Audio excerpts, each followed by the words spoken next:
away with tired hands.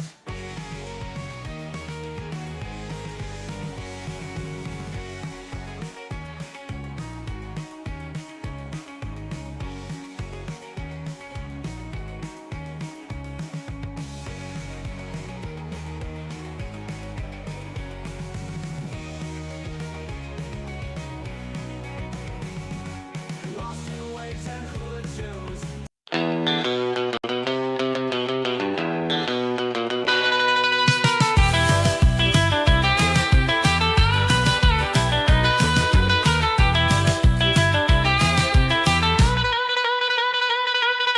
Red tide rolls in a cold breeze. Steel boots on the sand, no ease. Propellers hum the Soviet quest, but the island ain't weak, not less. She-hot tanks roaring loud and clear. Zombie hula girls, no fear. Tiki terrors rise, eyes ablaze. Soviets drown in the island haze. Island don't surf, island don't win. Tiki terrors won't let them in. She-hot tanks make the ground shake. Zombie hula girls, hearts won't break.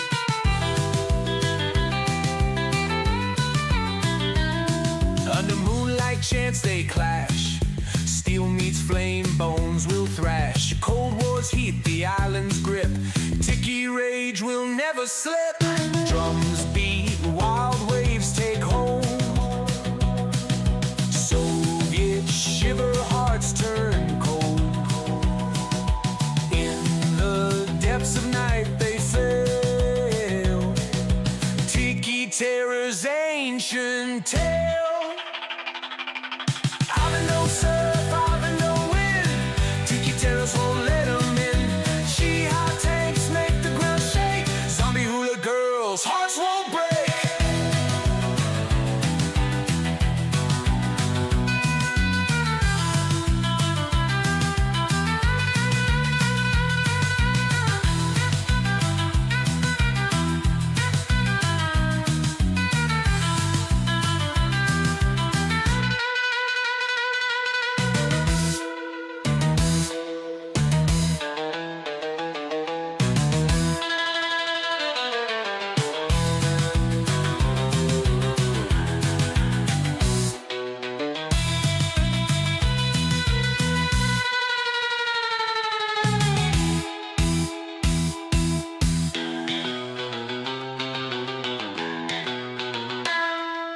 Island don't surf, island don't win. Tiki terrors won't let them in. She-hot tanks make the ground shake. Zombie hula girls, hearts won't break.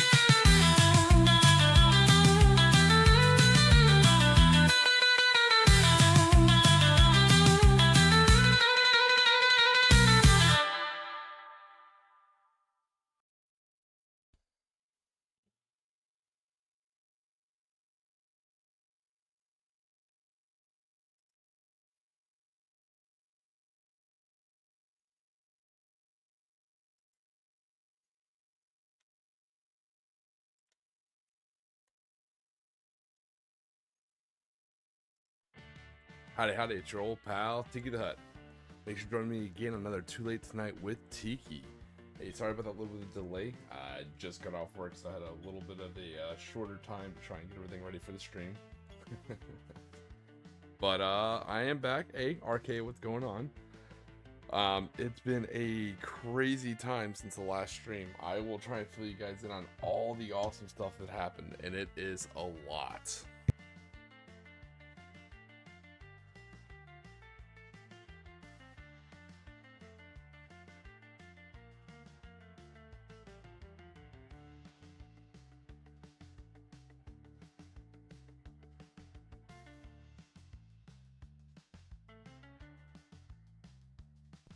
Alright, so as you can see, as far as what we're working on tonight, you can see that I have my Imperial Japanese Navy units out.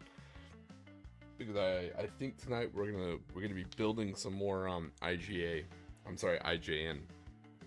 I have a box of World War I Russians from War Game Atlantic, and I think that's what we're gonna be using to build up some actual rifleman squads for IJNs. We have our 2 tanks, we have our 2 commies, and we have a small anti-tank rifle team right here. So that kind of gives me, oh, those of you they're commies, type 2 commies. One just has the pontoons, and one does not have the pontoons.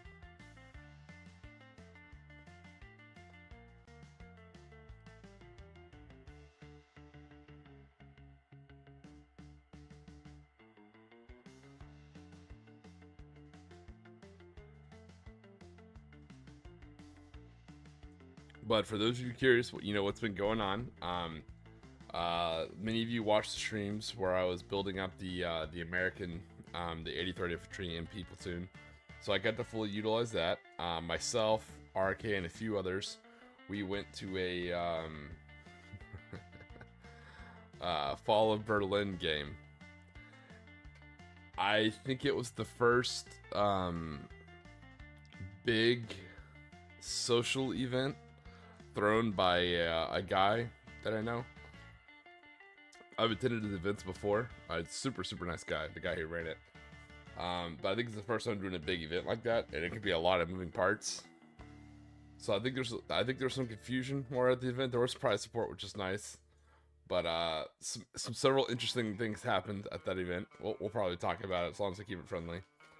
And then later that night, I actually went out to Orlando, and I met up with some buddies. One happened to be Morning Glory, you know, name dropper. I went and actually hung out with him in the flesh, which is absolutely hysterical, funny guy. And I met some other people. Some I played bolt action with before, and others played other tabletop war games around my area. So I made a lot of friends that day. And one of the friends I made was a guy named Sam. We ended up both playing the Americans at the Fall of Berlin, and I found out he likes Conflict 47.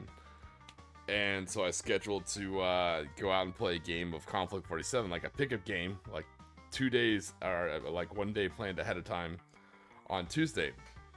So I went out to a new shop near my area. Met the owner and some other people, super friendly. It's a little shop, but it's a nice shop, and they're super interested in going into Conflict 47. I hadn't seen so much interest in Conflict 47 from a shop before, which was really cool. So I had an absolute blast going there. I set up a game between Sam and I. I brought my IGA just because even just playing the American MP platoon I brought, even just playing it once, I immediately miss playing Imperial Japanese. I'm like, okay, I think I definitely have a faction, right? So I ended up bringing 1,250 points of Imperial Japanese Army, and he ended up bringing 1,250 points of American, particularly mostly airborne. And so I had to think of a plausible way, you know, what theater in Conflict 47 could, you know, the IJ and the American airborne kind of clash. Well, I only have so much terrain. You know, I'm slowly building up my terrain, but I'm sure many of you guys have seen me posting pictures and seen the same old stuff. I'm like, okay, cool, a jungle board. Okay, another jungle board. Oh, look, a jungle board. You know? So I'm like, what can I do that's totally different? So I went up and checked my terrain box, and I have a lot of stuff from TT Combat, and I have a lot of stuff from their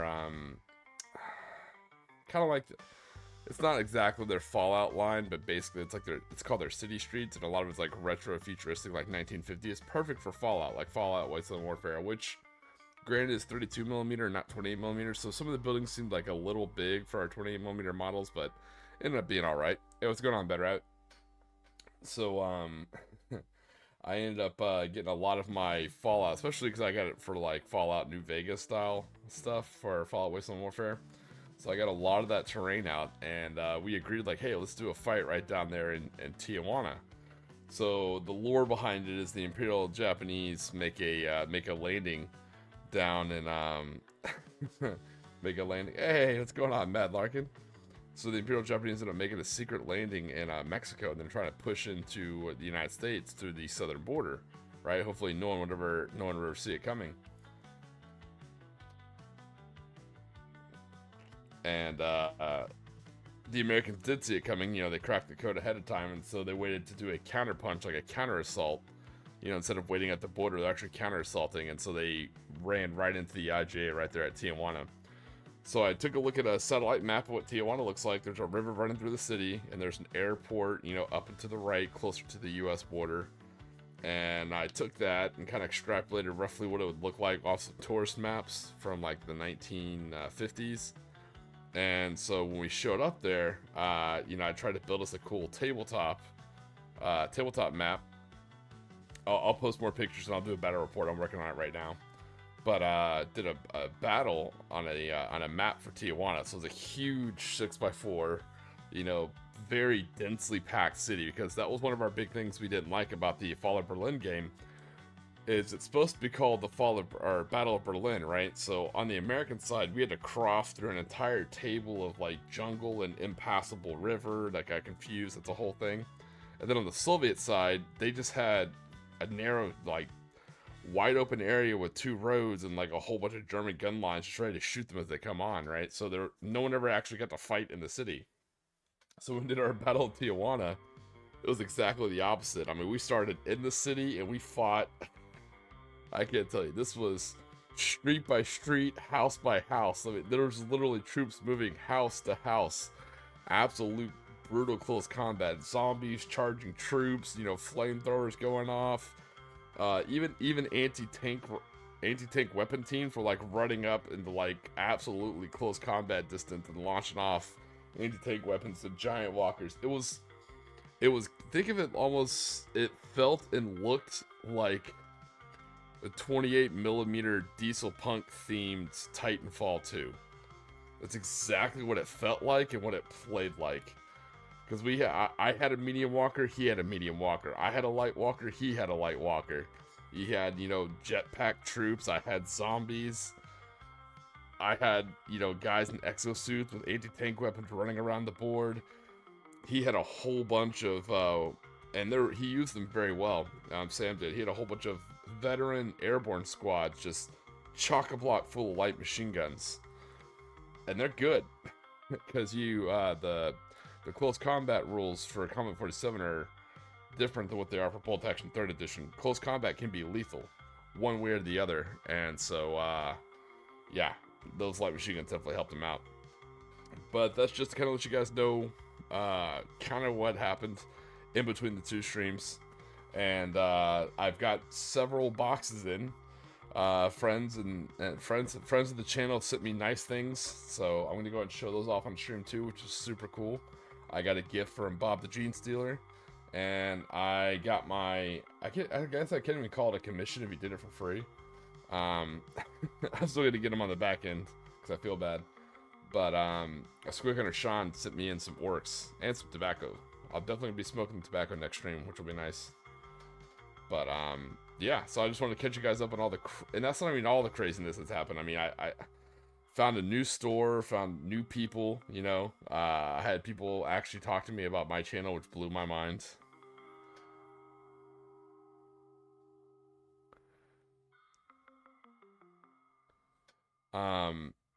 Oh, sorry, I was reading someone's comment. Yeah, actually people talked to me about the channel, which is super cool. It's kind of reinvigorated me to try and put out some more videos. Yeah, made all sorts of new friends. Someone's trying to pull me into another tabletop game. Hey, what's going on, Bob? I appreciate it, buddy. The shirt's awesome. I'm going to show the shirt off. The patch is really cool, too. But I'm definitely going to show the shirt off. It has been a crazy couple of days for me. Absolutely. So, I just want to catch you guys up on everything when we catch up on the chat and see what's all going on. Sorry about that. There's a lot to talk about, and we'll go back through everything and kind of cover everything. I may be streaming a little bit earlier tomorrow and streaming late as well. You know, I may go for longer tomorrow, just because today was a very busy day. You know, even though I take time off, I don't have a lot of people at my job, so when I take a day off, I end up just working overtime like the rest of the days. So I actually worked like right up until I started the stream, so it's a little late.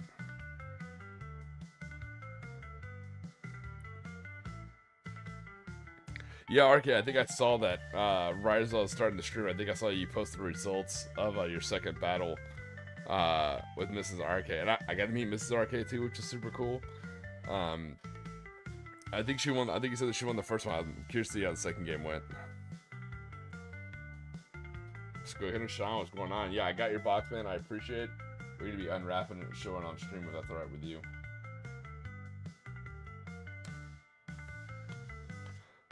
So other than that, I'm gonna go ahead and throw a poll in the chat, and then we're gonna mute and run and grab the boxes and come back and get everything ready. And start showing you all the cool stuff I got. I'm not gonna lie, it's been like a surreal experience the last couple of days. I got all sorts of nice gifts from y'all, which I appreciate. I got to meet some new people. Oh, and actually, one of the most exciting news is let me put the link in the video. I will start putting this link in all the videos. It's not a sponsorship. It's not a deal for anyone like freaks out or think I've gone crazy. It's a Discord. Somebody started a Conflict 47 global Discord just for Conflict 47, which is super exciting. So I'm going to go ahead and put the link to it in the stream. That way, those of you who want to join, absolutely can. Come in, hang out, and chat.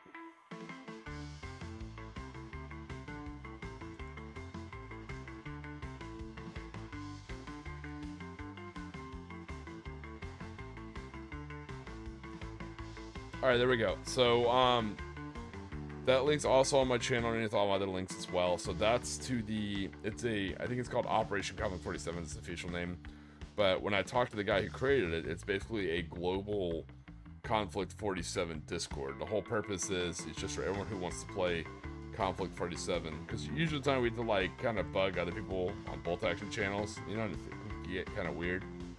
So the whole point with this is also you can arrange games because he's kind of creating, a division for like geographical areas, and inside that geographical area, he'll create smaller platoons. Good example is I'm active in the Southeast American division, and then we have our little local group, myself, RK, Irish, and a few others. We have the Volunteer Gator Cavalry. We play down here in Florida.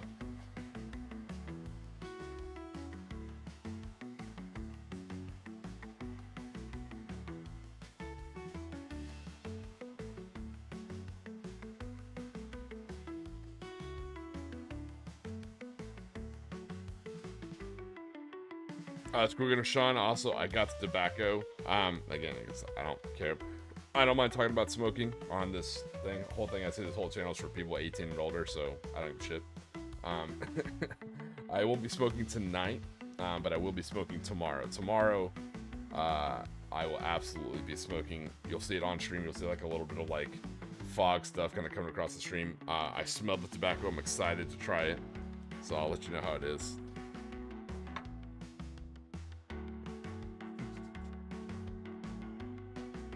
All right, I will be right back.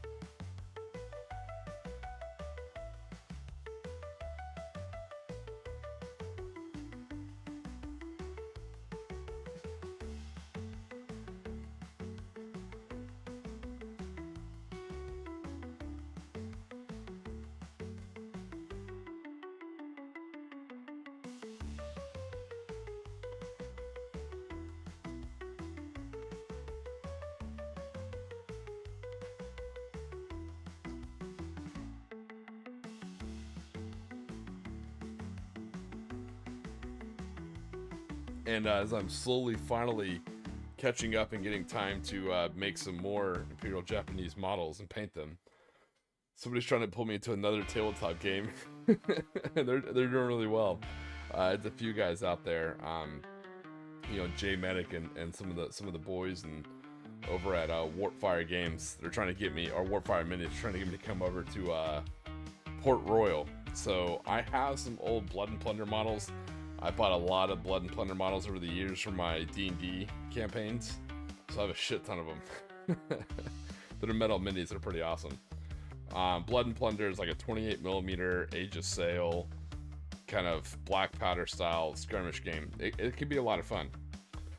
What Port Royal is kind of like a Mordheim version of that. Now you have small little companies, which is kind of like your war bands.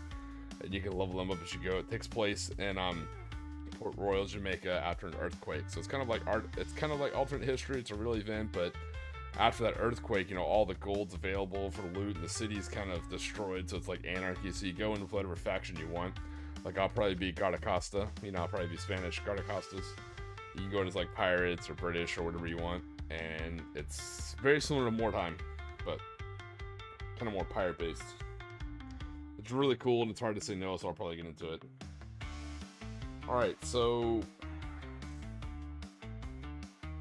not quite sure to zoom out my camera, so I'll kind of show you what the shirt looks like. This shirt is hysterical. It came from Bob the Jean Sealer. It's OD green. It's got a Tiki image on it, which I love. Let me show you guys. So you have the border here, and you have the image of Tiki, and it says ooh. So it says Cult of the Translucent Objective Marker. So those of you who've watched the streams before, I know the camera doesn't do it justice just because I have it set up where it doesn't really like zoom in or out. But it's a super awesome shirt, and it says the Cult of the Translucent Objective Marker. For those of you guys who watch the stream know I make those jokes all the time about, you know, Warhammer 40k 5th edition, and how when people do the objective markers, they're absolutely huge. And they're either translucent or they have like a huge like brand of either the store or the team or whatever event it is. And it just robs you of the immersion, you know, so I bitched about it. So Bob the Jean Sealer got me that shirt. Made me that shirt, actually. It's really, really cool.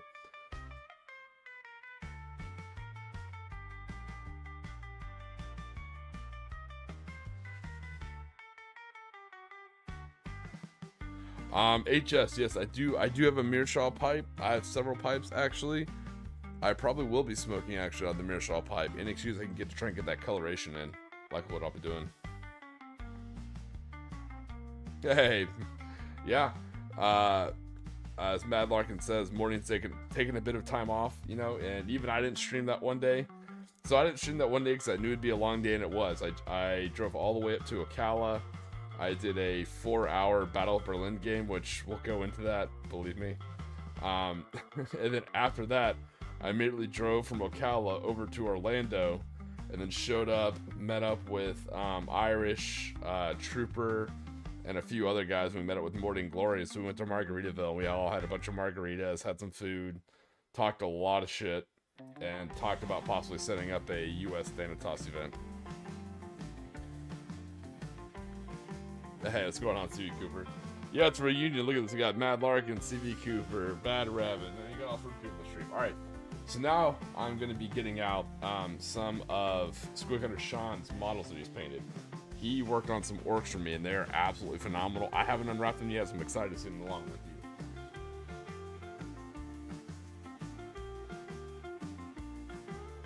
First off, he got me this, and I'm excited. And I don't know if you did it on purpose or not, Squid Hunter Sean, but the cross Harper's Ferry pistols, that's super cool. Even though I was never military police, you know, just like you know, security forces. So it's not technically military police, but I worked with them, you know, and it's what was there before the military police. So just having that kind of symbol there is kind of cool. So I'm not sure if that was on purpose or not, or if that was just part of the brand, but I think it's kind of a cool little thing. Yeah, I'll have to mute as I undo this wrapping. Yeah, he did a pro level job on the wrapping.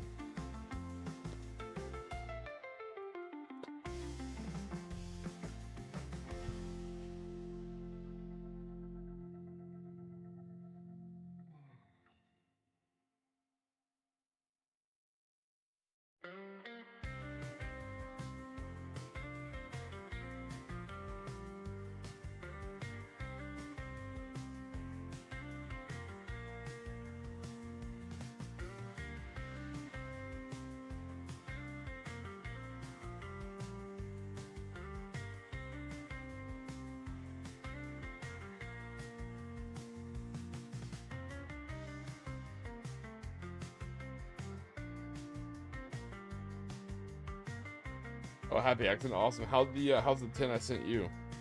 I know it's the same brand. I know it's the same brand, Colt, but how's the one I sent you? Hopefully, it's pretty good. Yeah, you did a good job wrapping these. Oh, mama, look at this. Look at this orc, ladies and gentlemen.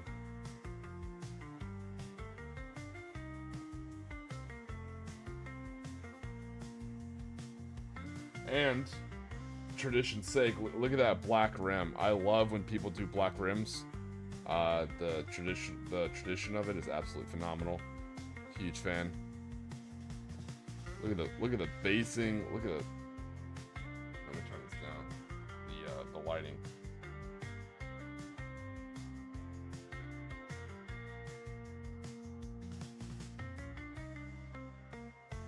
God, the detail, the lighting. Oh my God, the gums. I know it sounds so silly to say, but look at the gums. Oh yeah. Oh, the number on the back, that is so cool. God, look at that. Look at the rust and the pitting job on the axe. My God. These are amazing.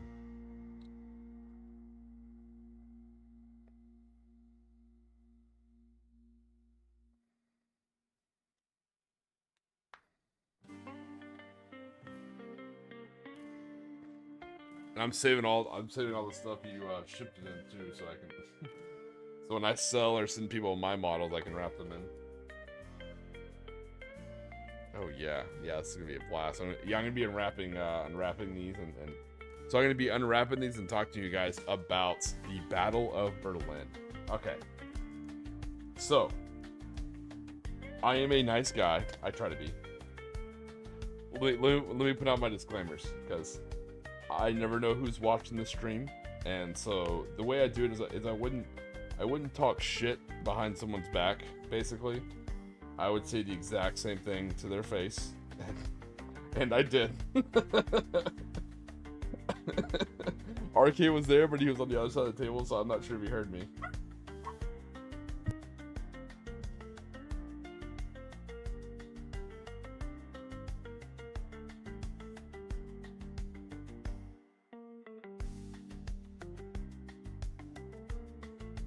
Sorry about that. One of my puppies was upset about something. Might have been able to hear that chihuahua. Okay, so going back to what I was saying, you know, mid drama stream. It's not a beef stream. It's not a drama stream. You know, it's not for clicks. I am a very honest and very transparent person. So, okay, we'll. The first thing that should have struck me, and it didn't. So I'm also new. I haven't ran an event yet. Hey, Matthew, what's going on, buddy? No, Matthew, no apology needed. The fact that you're at the gym is awesome, man. You keep doing you. That's awesome. Good on you, brother. Okay, so this event, I have just started recently scheduling events and learning how to run events, right? So that being said, I don't really know what I'm. Thank you for the dick, apparently. Thank you, Squig Hunter Sean. Thank you for the well-crafted dick. I appreciate that. Wow, he even has a urethra. Nice. Classy. Alright. The dick was a surprise. I'm assuming a lot of people say that in their lives, but thank you. Alright, let me unwrap the next one of that stuff. Now I don't know which one of these things is booby trapped. It's hilarious. Okay, so this event, like I said, I just started hosting events myself, so I'm trying to learn like what goes into it, right? I know a lot does. And to be fair, so I will hit with the first two important things about this event. Number one, this event was free, and that's one of the most important things to consider going forward. This was a free event, and there was even prize support. When he called my name, so the way he did it is he drew names, and for everyone who showed up, and when he called your name, you got to walk up to a prize card. He always has a prize card. It's kind of cool. And you just got to pick whatever you wanted off the card. He had all sorts of good stuff. He had, I don't know, I was like one of the last people called. But I'm pretty sure he had like Warlord boxes from Warlord games. Maybe some Wargame Atlantic boxes. I mean, he always has great prize support. I've gotten a lot of cool stuff from going to his stuff before, right? So I got a really nice 3D printed Chaffee. which I gave to one of my American teammates just because I will never run chaff. So I looked at the stuff like what I could possibly use, and so I took the chaffee, and then I realized I'll probably never. After playing the Americans, like I'm probably never gonna run an American army, especially not one with tanks. So I gave the chaffee to one of my teammates. So two biggest things: this event was free, and there was prize support. Very important to consider. Okay. So it was held in one of the stores in Ocala. There's two stores in Ocala. One is very big and focuses on tabletop wargaming, and one is not as big but focuses on just general nerdom in like the best way. I mean, everything from Yu-Gi-Oh, that Disney card game, D&D. God, the pitting and rust on the melee weapons, and the gum. I think is some of my favorite detail work. Everything looks so good, man. Absolutely love it. And I really love I know it sounds so dumb, but I love the basing and the black rims. Okay. So I want to cover the nice things first. You know, a little bit of nice, a little bit of truth bomb, and cover it with some more nice. So, like many other adults, it's nice that we don't have to pay for the event, but a lot of us have to take time off. I know RK took vacation time, and he drove all the way down from where he's at, right? So, granted, it's a free event. So, but you know, we all invest our time in it, right? Same thing. I got ready. I got my models painted, you know, and stuff like that. You guys were there. I stayed awake. I literally finished painting those MPs like 10 minutes before when I had to leave to go to the event, right? So, one of the first things that should have stuck in my mind when I looked at this Fall of Berlin event, and it's just friendly criticism, you know, because he could be watching the stream right now, and I'd say the same thing to him in the same way. I'm not two-faced at all. The trick that me and RK didn't catch, I don't think RK caught this either, is that it was only 4 hours long. That was weird. Looking back on it, that should have been the first thing I noticed, but it was not. 4 hours for... It's supposed to be, I think, like 3 or 4 Americans, 3 or 4 Soviets, and like 6 German players. And we're all bringing like 1,500 point armies at the least, right? 4 hours. Those don't track. And the reason why I say that, granted, I play slow, casual games with like breaks for pizza and, you know, joking around and looking up rules, right? When we did our Fall of Berlin game, which was 4 players, 750 points each, it took 8 hours. 8 good. Gameplay wise, it probably took like 6.5 maybe. Sam and I just played a 1250 point game at Conflict 47, kind of looking the rules up as we went. We played it, you know, very slow and relaxed. We'd already played a game that weekend, so we were both kind of tired. And that took us about 4 to 5. I'd say 4 good hours. We could have played it in 4 hours, but we played it in about 5 hours. And that's what's sitting at the table and everything, right? So 4 hours for all this stuff going on was absolutely kind of crazy when you think about it. That should have been the first detection that something was awry. So let me cover some of the unique rules for this Fall of Berlin game. So here's how it worked out. So it was on a long, skinny table, right? Very, very long. And there was technically 3 sectors or 3 zones. There was the Soviets coming in from obviously the cold lands, and they were entering the city, and they had a big open area, right? There was the Berlin map itself and the Berlin table in the middle, and then there was the Elbe River, I guess. So the Americans were coming in from the far side of the 3rd table. We had to cross all this like roughly forest, rocky land. We hit a river, and then we could go into the city.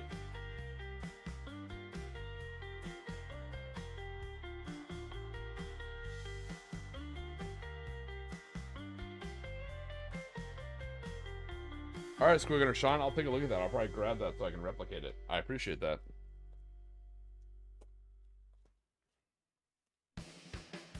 So, describing how those 3 maps work, right? So here's how because there was not a lot of information. And one of the things that got us is this was posted in a lot of places. So the way I found out about this was on Facebook, which a lot of people scoff at, but there's a lot of older personnel who play bolt action in the state of Florida, especially being Florida, you know, with the villages and what have you. and a lot of times they communicate. Their social media is Facebook. So I'm like, okay, cool, whatever. I happened to see it. I brought it up to the rest of the Gator Cav. You know, luckily Irish lucked out and had somewhere else to be that day. Lucky bastard. So he missed out on the event. So it was just RK and myself. And RK did wear a Hawaiian shirt, which is awesome. I noticed that RK. I thought it was the coolest thing in the world. That was cool.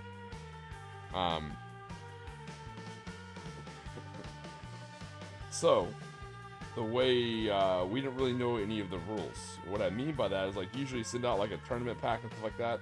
Apparently, it was never confirmed whether one was sent out or not.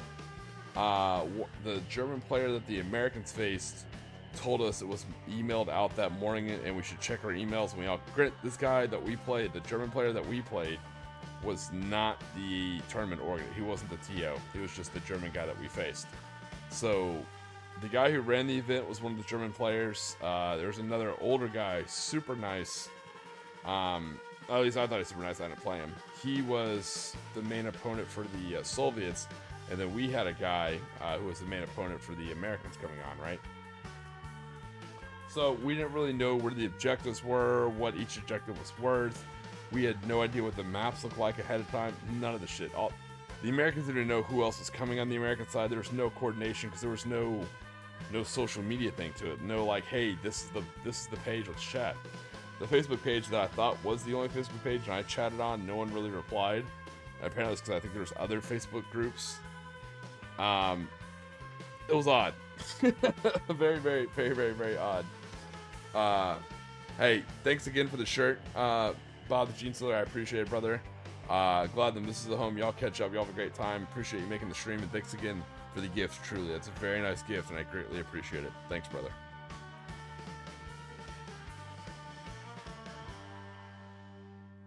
Oh yes, okay. This is something I really want to show you guys. Squeakin' or Sean worked on this, not just all these units especially for me, but look at that. Look at that loincloth. He did this super awesome post-apocalyptic Mad Max style inspired zebra print. It sounds weird, but it's the coolest thing I've ever seen, because these guys have like that very prison themed, and they use a lot of chrome, and so the zebra print for the prison theme and chrome is actually really, really cool. Oh yeah.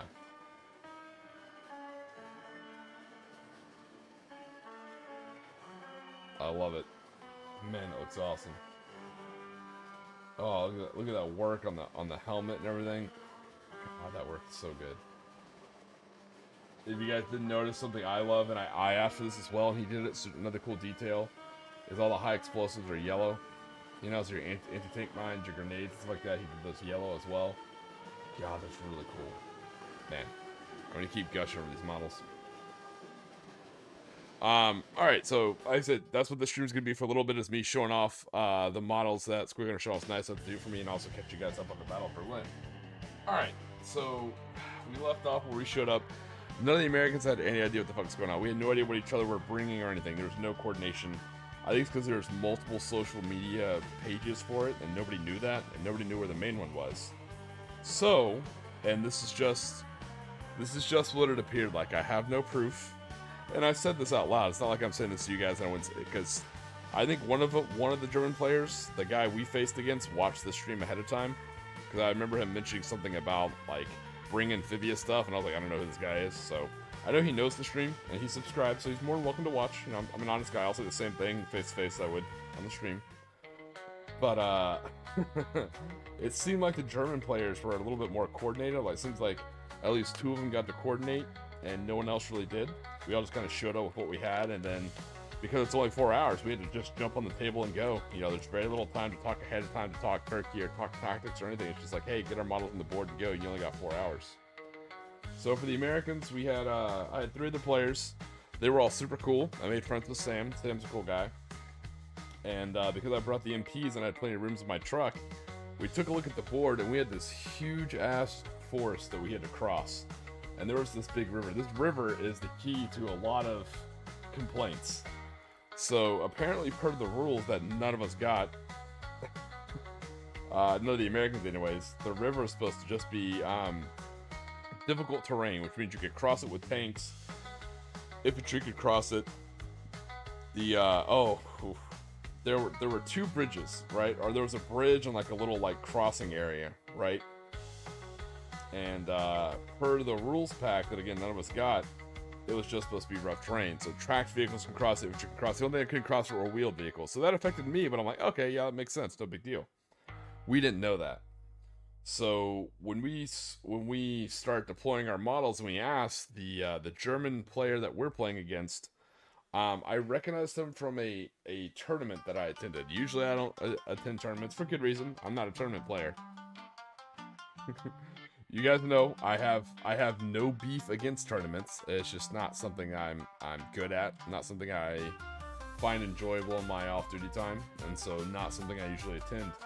Unless I'm asked, unless like, hey, can you just be here just to be like round out the numbers? Then yeah, sure. You know, I have no problem helping out the community, but I would not voluntarily attend a tournament unless I was asked, you know, to help out or something like that.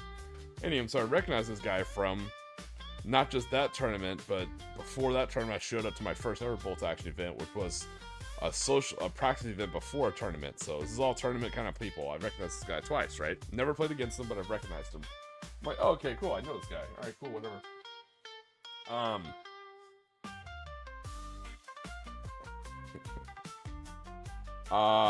And then I notice, you know, the rules. So first, let me tell you the other rules for this bolt action event. So the Germans are clearly defending Berlin, you know, spoiler alert. And the Soviets are coming on from one side and the Americans are coming on from the other. So the way it works is there's going to be two dice bags, right? There's two dice bags. One for the Soviets and the Germans they're fighting, and one for the Americans and the Soviets they're fighting. And both of those are happening simultaneously, if that makes sense, which is a little weird. And the Germans, even though they can be in either bag, whenever they pull their dice, they can move on any of the three tables. That comes into play later on. It gets real confusing on turn order. It was a novel concept. I like the idea of it, but I think it wasn't. They could use a little ironing out. The whole event overall, I mean, it was interesting. Like I said, it was free and there was prize for it, which I appreciate. And I always appreciate throwing dice. You can tell I'm like tiptoeing around the issue. All right, so back to the river and back to the player. So the guy we were playing is, to be fair, and this was brought up not just by me, it was brought up by multiple people, including the tournament organizer. So his was a lot more direct than the way I brought it up. The German player we played against is a tournament player. Nothing wrong with that. That's fine. This was billed, you know, not like pay build, but you know, like a play bill, you know, advertised. This was advertised as a social event. Those two things do not go together, right? Tournament rules and tournament play style with social events generally don't mix, right? And that was the issue here. So to be blunt, the guy we played against played in a very win at all costs tournament style, which is fine for a tournament, you know. And when you're using specific tournament rules, like, oh, you should have read the rules pack, oh, that's how it always works, that's fine for tournament events, but that's not what this was. And there was a social, and that was the problem. There was a gentleman's agreement, a social agreement that it was a social event and not a tournament. And the RK can maybe tell me, I think the rules on the far side, I don't know if they played strictly by these weird ass tournament rules or not. I know I'm jumping all over the place. So one of the other big rules that I think really made the game probably more difficult, at least for our side, is even though we're attacking Berlin, neither the Soviets nor the Americans were allowed to have artillery observers or air observers. And I think neither could the Germans, to be fair, which that would make sense historically, and as you know, when the American special rules for their army, you know, covers their air observers, and I think same thing with the Soviets about like a pre-deployment bombardment. I don't know, I don't play the Soviets, but we could not bring artillery observers or air observers, right? So we had a long way to go in open terrain against, and here's the other part, against prepared Germans. So the Americans and the Soviets had to enter in from our sides of the table and cross into it. The Germans got to start not only on the board, but already in their fortified positions, and they got to move the terrain around before we got there. I can't speak to what RK ran into on his side, but on my side, the guy got to pre-position all the terrain, so he already had roadblocks in, blocking off, making fatal funnels, and he had his tiger hidden, which makes, historically that would make sense. Yeah, hide your tiger, get your killing lanes like a firing card. I get that. You know, don't get me wrong, I get that. And I understand us having to start off the table, but then to take away our ability to have an air observer as Americans, but even historically had air superiority, that was a little weird. And luckily, hey, what's going on, Grimton Tim? Luckily, I brought those trucks with shit tons of room, and you know, thank God for Timu trucks. So we were able to load up all our infantry and like zoom them up the board as close as we possibly could before they started popping on the transports. So the game for us on our side, it didn't go wrong until a couple dice in, right? We were having a good time. Until he told us about the river. He's like, oh, this is a river. You can't cross a river except at the bridges, right? And if infantry do, they can only move 6 inches and they can't shoot. He kept saying, it's like, oh, it's in the rules, you can check it, but we're like, it's a social game, let's not slow it down, we only got 4 hours, no big deal.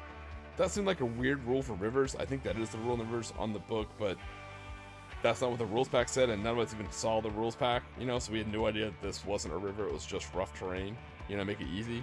So there were only 2 bridges, right? And we had a shit ton of American tanks, a whole bunch. They had Pershings, they had yeah, Matthew, it gets worse. So my American teammates had a whole bunch of tanks. They had Pershings, they had Chaffies, they had Shermans, they had all sorts of cool stuff, right? But they wanted to bring that in until later on. They wanted to get our troops up the board. You know, we used a lot of my trucks, you know, to zoom up a lot of our troops as close as we could. We took one objective, and then the here's the first thing that got weird.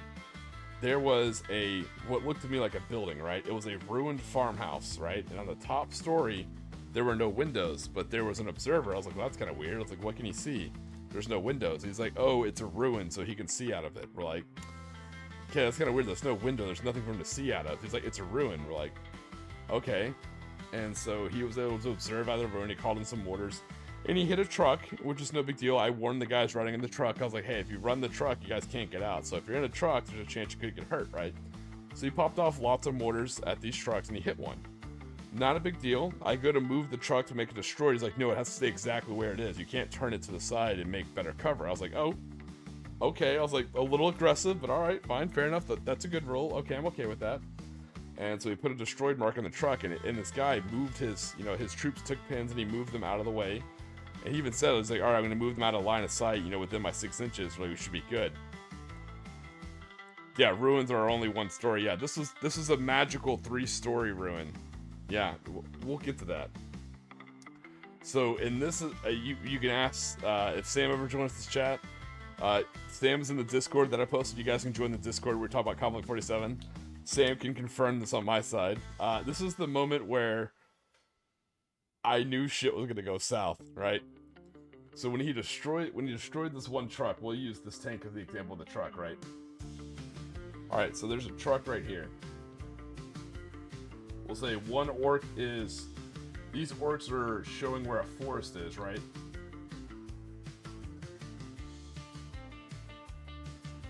So these orcs are a forest that you can't see through, right? And right where this orc is, less than an inch.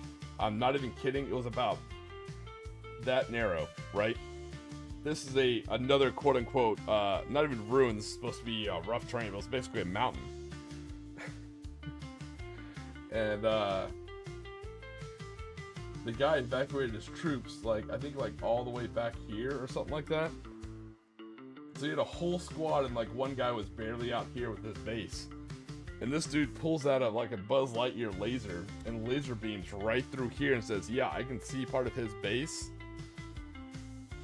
And I'm gonna go ahead and shoot at him. And I was like, what? Hold on, what the hell are you talking about? He's like, oh, I can see him. I was like, what are you talking about? I was like, I don't because we're sitting here. It was like the observer has no windows. How can he see out of there? And then he's like, "Oh, well, some people play true line of sight." I was like, "You just mean line of sight? Like you can only see what you can see?" He's like, "Yeah, but I can see that." I was like, "With what spotter? He's already shot." He's like, "No." And he's like, "From over here's direct line. I can see through that." I was like, "There's no way you can see past this burning truck and this mountain and this forest." Like, yeah, there's a thin little sliver. He's like, "Look, my laser goes right through there." I was like, and he couldn't even see the guy. He saw one guy out of a whole unit over here. It was like a 10-man unit. He saw one. He saw the base of one of them. Not the torso, like he said earlier, where it's like, oh, you didn't see the torso up or higher. When it's his guys, the rules were a little different. He's like, well, I can see him, so I can put mortars on him. We're like, what the absolute? I was like, there's no way. But I was like, and so we just stood there, and I remember this. I had never met any of these guys before. I looked over to Sam, and we just instantly were like, okay, this is how it's gonna go. We're like, right, whatever. And so from then on, I went from being super friendly Tiki, and I'm still friendly, but that old like security forces mind kept popping up, where I'm like, oh, okay.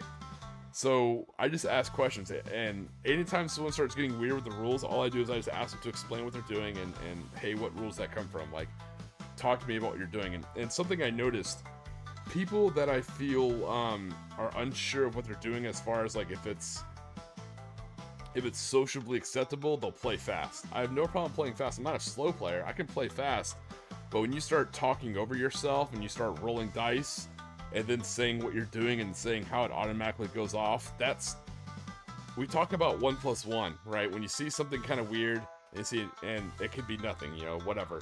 We see another thing kind of weird and another thing, and you're like, okay, this is all kind of adding up to a weird thing. Like, there's nothing wrong with wearing World War II memorabilia, right? You can wear an army hat or a helmet, that's fine. You want to wear a German soft cap. It's a little weird, but okay. It didn't have any kind of crooked windmills. It actually had a Hydra logo on it, which, okay, cool, like, whatever, I guess. But then to also start playing like this, I'm like, okay, pattern recognition, I get it. Okay, cool, whatever. So then I started questioning everything that he was doing. And that's when the weird stuff happened. So he positioned a amphibious vehicle in the middle of one of those rivers, right? And he said it was a wreck. I was like, oh, okay, cool. And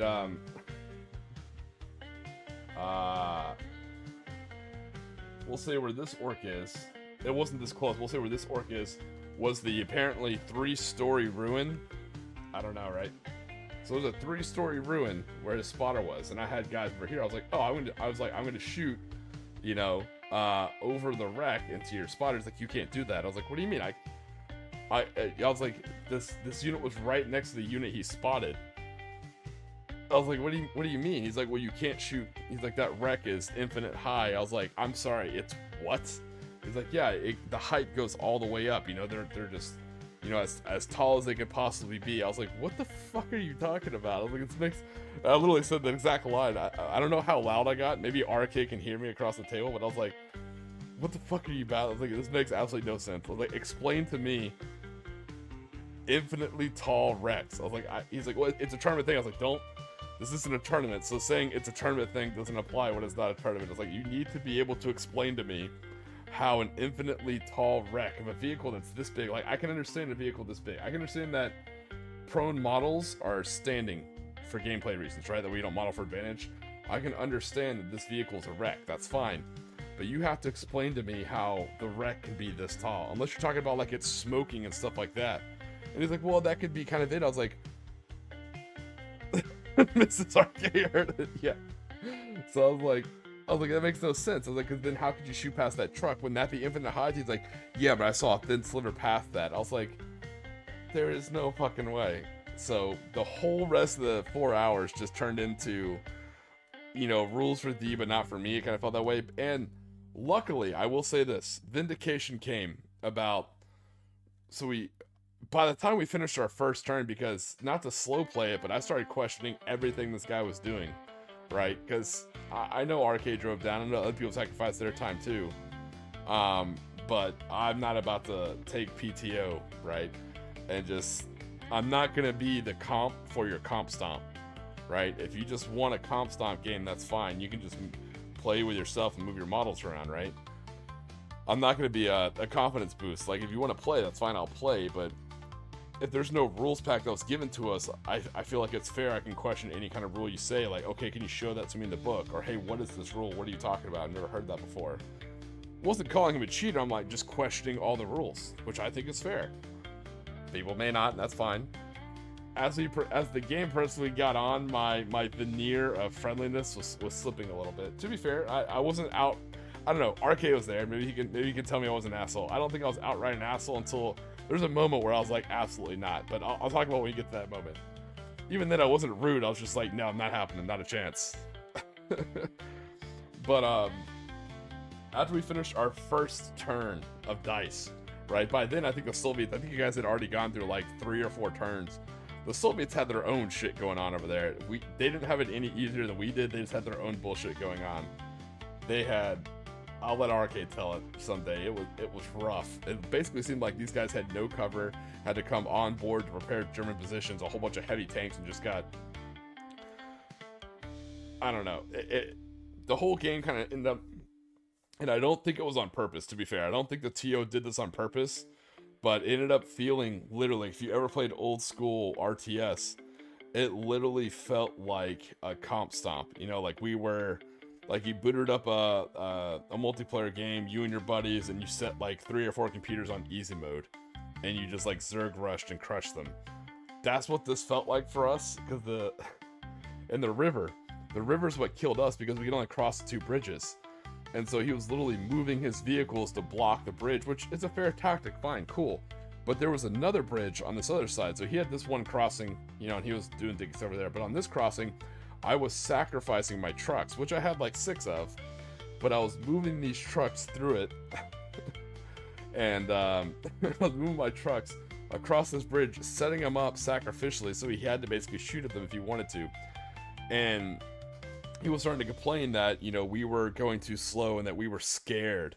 You know, he's like, why are you guys being so scared? Why are you being scared? I'm like, all right. I was like, I get this is a tabletop game. I was like, but easy, buddy. I was like, no one's scared of classic soldiers. Like, we're trying to move tactically within the rules that we have, right? I was like, no one's scared. We're just trying to move tactically because we have more forces to bring on. So I started driving my trucks across the bridge and pre-positioning. So when he would shoot them, which he would, they would end up as wrecks and they would block his line of sight. So I did that to clear the bridge so that our tanks could actually start coming across. And right before I do that, the turn before I do that, apparently the TO heard about what this guy was doing, and then the TO got onto him like, hey, TO's words, stop being a dick. Like, don't be like, this isn't a tournament, stop being a dick. Don't ruin the game, you know, let them cross the river. It's supposed to be rough terrain. He's like, oh, but that's not what a river is in the book. A river in the book means you can only cross it this way. It's like, we're not going by the book. He's like, we said in the pack that it's just going to be rough terrain. And that was the first time any of the American players had heard that. We had never heard that it was just supposed to be rough ground, you know, that we could cross it with tanks easy, right? So the whole time we were like marshaling our forces, and I was basically being an MP in real life, like controlling the routes, holding the bridge, keeping the bridge open so tanks could roll across, right? And the tanks could just cross the river at any point. I was like, and unfortunately we had infantry all along the river now, like setting up to try and keep the bridge open and lay down, you know, suppressive fire and mortar rounds. So we had our side of the river, like banks, covered with troops to try and keep the bridge open for the tanks. And then we're like, oh, now the tanks can cross the bridge anywhere, or cross the river anywhere. It was at that moment, I think all of my teammates were like, nah, fuck this. Like, I think that was the moment some of them were just absolutely out, which I don't blame them at all. I didn't have tanks, I didn't give a shit at the time. But I think they were done when that happened. And the TO even called down in front of everyone, like, can you stop? Because the problem was, we were taking so slow to get into the city. And I felt bad because that just means all the German attention, all the tanks, were focusing towards the Soviet. And we were shooting RK and his guys to pieces. Because there was no Americans to shoot, because we only had 2 spots we could cross the river at, and they were both being watched by Panthers and Tigers and medium mortars and, you know, a whole bunch of troops in the tree line with Panzerfaust, which is good tactics, don't get me wrong, but when someone does that, when someone has the ability to pre-set up their defense in good tactical choices, which I'll give them that, it's good strategy, good tactics, you have to tactically move against it. You don't just bum rush it and these guys kill whatever they kill. I think that's why they only scheduled 4 hours, so we're just supposed to like kind of, they even said that, it's like, oh, it's supposed to be like the beach in Normandy, you just keep running up and getting your guys killed. I'm like, yeah, that sounds fun, right? You know, so when they have it set up that way, you know, you approach it not in a slow way, but you approach it in a tactical way. You can beat someone's defenses tactically if you try, right? So that's what we were doing. We're trying to move our forces as tactically as we could. It just takes a little while. So with the way the dice bags work is the other German player kept activating on the other dice bag and zooming his Puma in and out, which he was doing what a Puma does. It was zooming in and out, hitting our tanks close, and then running away before we even got to pull a dice to shoot at it. So having 2 bags with 2 different activations, that doesn't work, I can say that. Only because they were able to zoom in on our board, shoot, and then literally before we could end our turn and pull another dice, they already pulled their dice and they were gone, you know, before we even ended our turn. And same thing with the way Reki, oh, so speaking of Reki, this is the moment I waited. So with these rules, as you guys know, I'm not a huge rules guy. I try and learn as I go. I'm trying not to get worked up again. I'm telling you, I wouldn't say I was heated, but I was annoyed. So here's what happened. And again, I'm not crazy. I told all this stuff to multiple people. I was like, let me know if I'm the asshole here. You know, I was like, maybe I am. I don't know. But the feedback I've gotten so far, maybe not. I could have handled it better, but so here's what got me. I don't know a lot of rules. I don't know a lot of rules about tanks. I don't know anything about tournaments. You know, I just kind of play the game with my friends. I make mistakes. I'm like, oh, hey, good catch. Sometimes I'll be like, oh, you're hitting me on 5s. Or I'm like, oh, I'm hitting you on 4s. Like, no, you moved hitting me on 5s. Like, oh, that's a great point. Thank you. I appreciate your... And I'll always be like, again, people who played me can vouch. Like, oh, I'm always like, oh, thanks. I appreciate that. Great catch. I appreciate it. And I'll roll my dice. I don't try and get anything past anybody. I'm just like, oh, you know, everyone makes mistakes. It's fine. I don't mind people making mistakes. What I do mind, and you've seen this, I know most people in tabletop wargaming have seen this, when people conveniently get rules wrong in their advantage repeatedly. So I was annoyed, but I'm like, you know what? This is just the nature of the beast. That's fine. Up until a point where I pulled out my saber, you know, at the aloe, and I drew my line across the sand. Not trying to stretch this out, but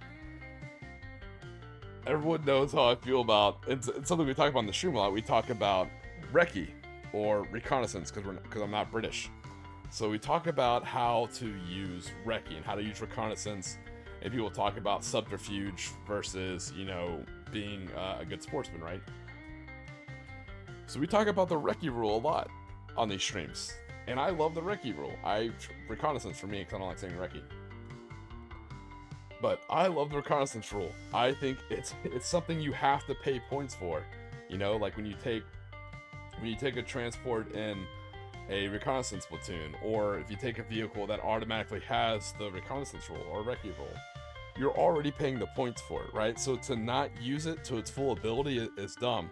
That's like paying the points for a Panzerfaust but then not using it because it would be ungentlemanly, or paying the points to upgrade to a pencil heavy machine gun but not using it because that would be weird. You know what I mean? Like if you're paying the point for something, you might as well use it, you know? So it's one of the few rules in this game that I actually do know. It helps that the rules pretty similar between Conflict 47 and Bolt Action, but I am familiar with their reconnaissance rule. So here's what happens. Let me set this up.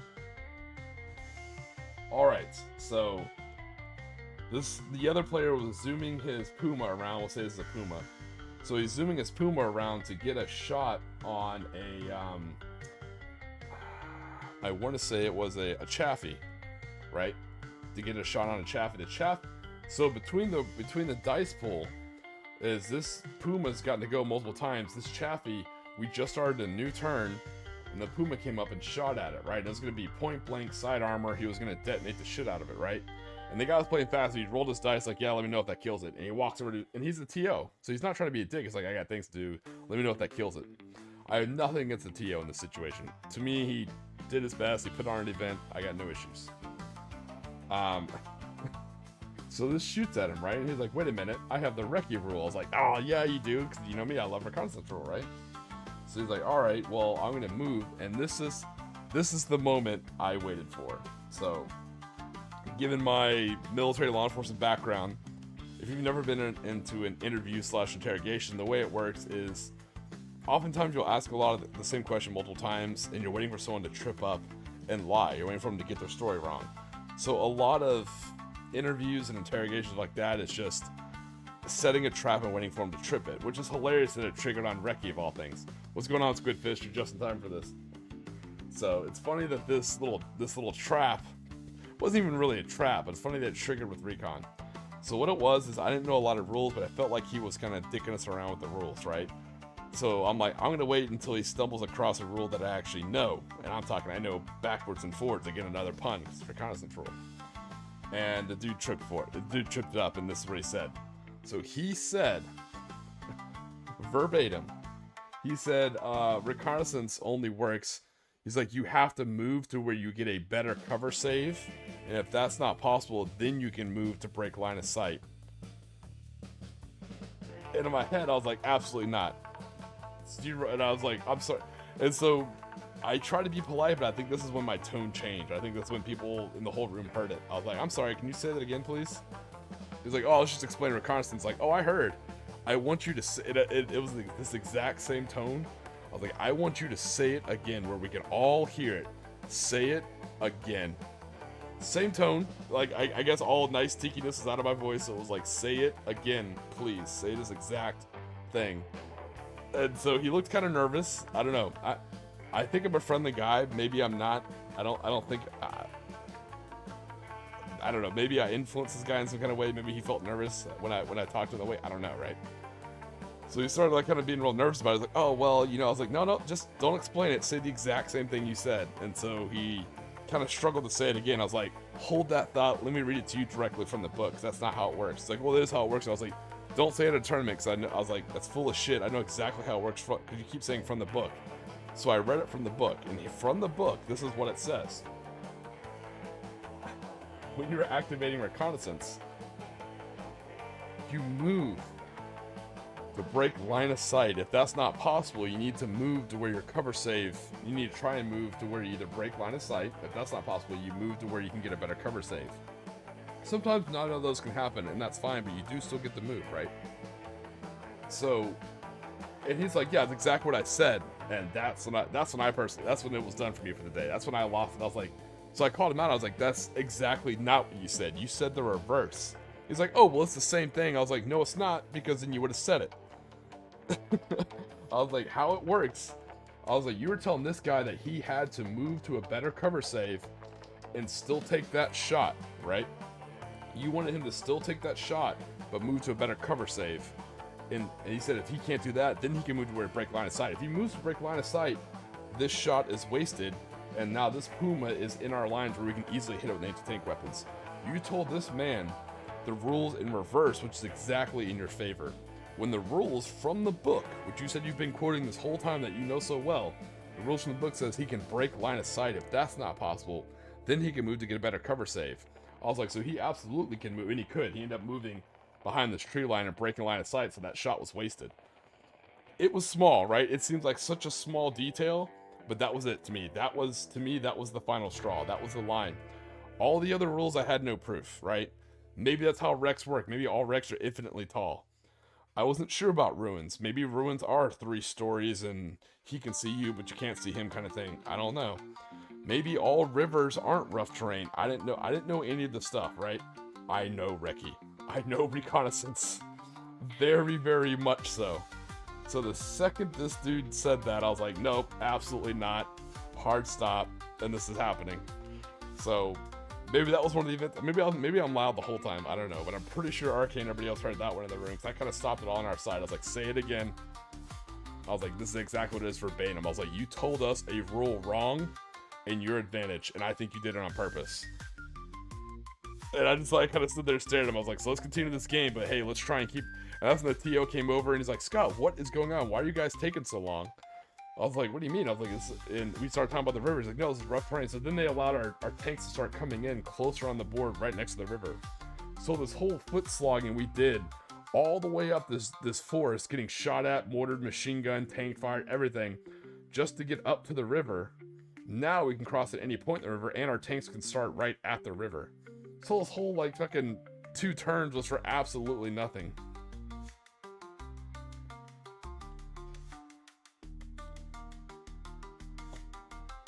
And so I wasn't mad because it was making the game a little bit faster and allowing the guys to get their tanks in, which I'm cool with.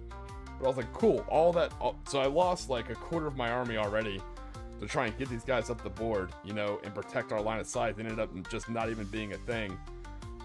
Not even a thing because we can just kind of cross it. Well, let's go ahead and Sean. I appreciate that comment. Hopefully it's in jest. It's not so much that, like I said, I don't mind, you know, because I don't know all the rules, so I'm trusting until it's a rule that I know of, and I don't mind getting a rule wrong, you know, but if you get it wrong in your advantage and someone points that out, like you reverse the rule on purpose, you have to kind of acknowledge that, you know, it's one of those things where I make plenty of mistakes. People call me on my mistakes out all the time, and I don't mind. I'm like, oh shit, I fucked up, my bad. You know, cool, let's go forward.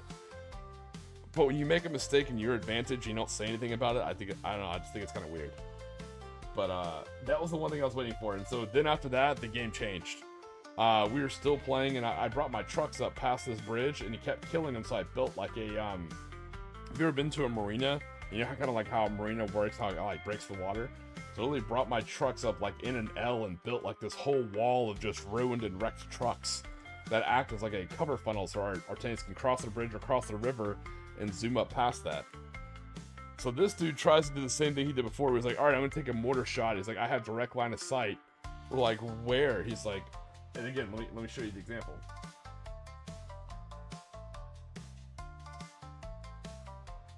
There, that much. Not even exaggerating. That was the distance between the two wrecks. Right? Except it wasn't a troop, it was a bridge. And on the bottom part of the bridge, there was a tank coming up across the bridge. He's like, yeah, I can draw a line of sight. We're like, where? Because these are both flaming truck wrecks, right? That apparently are infinitely, that go all the way up to like 50, like 10 angels high, right? So apparently that's how tall these wrecks are, right? The infinite height. So it's like, where are you drawing line of sight? He's like, I can see, and he goes to grab his laser. I was like, don't even touch your Buzz Lightyear laser, buddy. I was like, you can laser all you want. I'm telling you, you're not shooting in between that gap. But he still shows, he's like, look, it goes right through there. And the tank he wanted to shoot at, there was another tank in front of it that was, I don't know if it was oh no, the tank in front of it wasn't destroyed. There was a tank in front of it and a tank behind it. When he showed his laser, it kept clipping the other tank. He's like, well, I want to shoot the tank in the rear. I was like, well, no. I was like, first off, you can't shoot through this. But secondly, even if you could, you would hit this tank. He's like, and he kept trying to pre-position his laser. I was like, just get down behind your model. And he wouldn't. I was like, stop using a laser. I was like, put your head behind your model and tell me you can see this. And he wouldn't do it. I was like, I went over there. I was like, you absolutely cannot see it. And I was like, even if you're trying to shoot this back tank, you would still hit the front tank. But he didn't want to waste his shot on, it was his Tiger. It wasn't his mortar. He was trying to shoot with his Tiger. He didn't want to waste his Tiger shot on a, I think it was a Chaffee. There's a Chaffee and then there was like a Sherman behind it. Or a Pershing. Yeah, it was a Pershing behind it. It was a Pershing and a Chaffee in front of it. He didn't want to shoot the Chaffee. He wanted to shoot the Pershing. It might have been the other way around. I can't quite remember this point, but all I remember is this, literally, this example right here. This is how big the gap was between the wrecks. He's like, yeah, I'm going to put an 88 Tiger shell through. I was like, not in a million years. Like, there's no way. And that was it. That was the game. I was like, I was willing to go dice down. Like, I'm trying to be, I'm a nice guy, I truly am, but that was when I was like, I don't want to cost it for my fellow American players, but I'm like, no. And I'm not the good guy here. I don't want you guys to think like, and then everyone clapped. It's not one of those shitty Reddit stories, right? I could have handled it a lot better. I was a bit of an asshole. Because some of my teammates were like, oh, let's just roll for it. Let's just roll. Because we tried doing like, oh, we'll roll for it earlier. And he's like, no, the rules are the rules. There is no rolling off. He's like, no. And so this time, my teammate's like, he's a nicer guy than me. He's like, oh, let's just roll for it. I was like, no, fuck that. I was like, we're not rolling for shit. I was like, you can't, exact words, like, you cannot see through that. Absolutely no, hard pass, not gonna happen. I was like, so you can waste that die or you can shoot something else. So I was like, have a great day, you're not shooting that. I was like, no, absolutely not. He just like stood there. I don't know if no one's ever told him no or what. Again, I'm not the hero here. I'm an asshole. Don't do what I did, you know?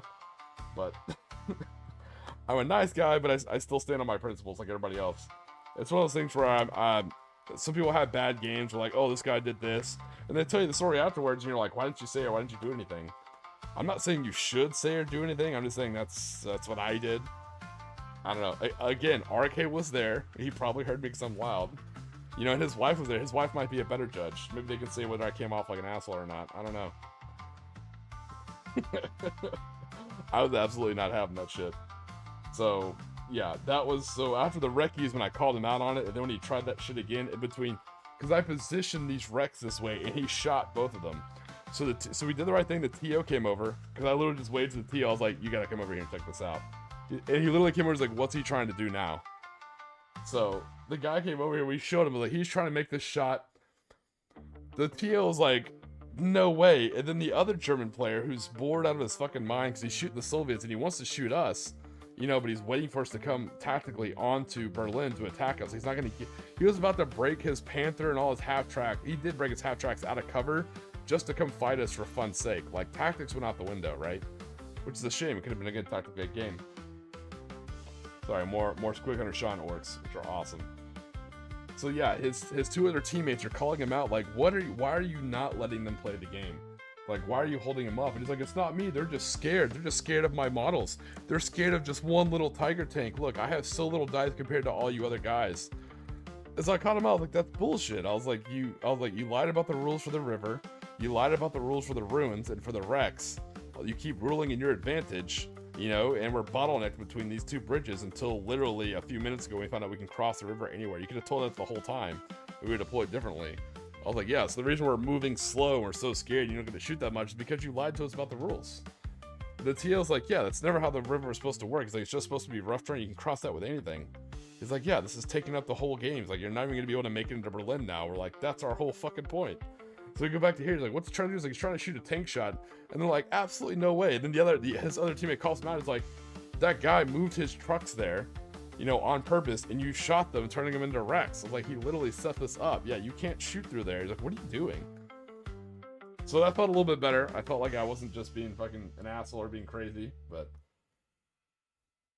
Berlin was a long game. But the most important thing is it was free. And there was prize support. So I don't have any bad blood. All the stuff I've told you guys is the same stuff I told the player we had. I told this directly to his face. If you wanted to ask me, if you wanted to come on this chat, I would say the exact same thing. I'm not the nicest guy, but I'm extremely fair and not two-faced. I hide my face, but I'm exactly how I am.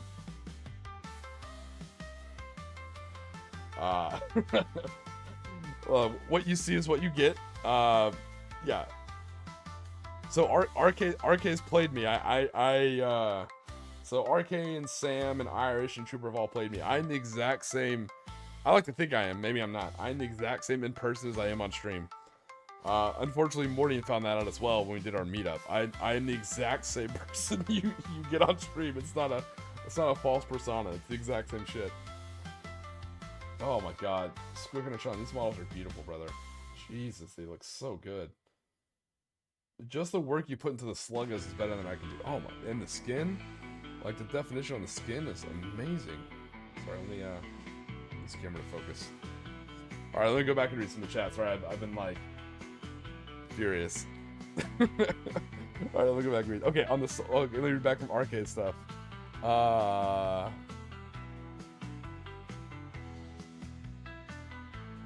Yeah, no, that's what it was. And he was saying that, yeah, that rear tank did not get cover. He's like, no, because if it comes over the bridge, it's like, I would see that over the horizon. We're like, what horizon? I was like, in between the two smoking tanks, not a chance. Okay.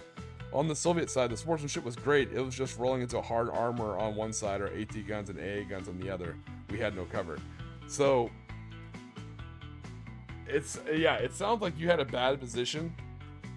Like, you guys just, like, walking, which is weird. Why would you walk to a gun line with... I honestly felt like this event would have been solved with air observers and artillery observers. Or preliminary bombardment for the Soviets. Because you're taking away a whole huge chunk of that army's ability, but yet the Germans get their full ability. And there was two other German players who I guess they also didn't get the rules pack because they went to the wrong room, and apparently no one went to go tell them, so they're hanging out for 2 hours and then just left.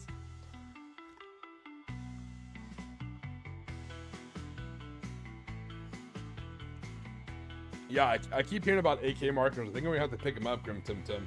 Somebody else is telling me about this AK markers. I think I'm gonna have to grab them.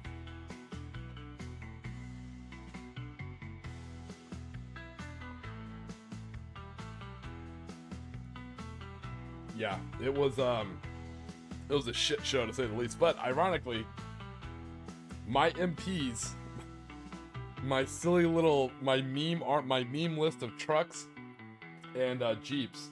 And my MPs, well, they're all veterans with SMGs and shit. Hey, what's going on, Nathan? You just missed an absolutely if you didn't catch it, you missed a hilarious recap of what happened in Berlin. So my MPs were actually the furthest furthest allied unit on either board. Apparently my MPs made it up the furthest. That's because they jumped out of the smoking trucks and just assaulted to the woods and started machine gunning all his troops. So they all had SMGs and BARs, and I offered my printed list. He didn't want to look at it, which is fine. And they're veterans, and so they just went up there and just started absolutely machine gunning everyone possible. And they'd move and shoot, you know, and still hit on 4s, you know, because they're all packing SMGs, and like every now and then someone had so the BARs would not be as accurate. They were hitting on 5s, but all the SMGs were hitting on 4s. So I just got close enough to shoot, just kept putting rounds at the guy. But I'm not gonna lie. So and that wasn't the best game of bolt action, to be fair. Probably the worst. But no, not the worst, because I had fun teammates. Worse than my first game I played with. The guy definitely cheated, but. And no, I don't think everyone who beats me or everyone who plays cheats. Not that at all. I play plenty of people who don't cheat, right?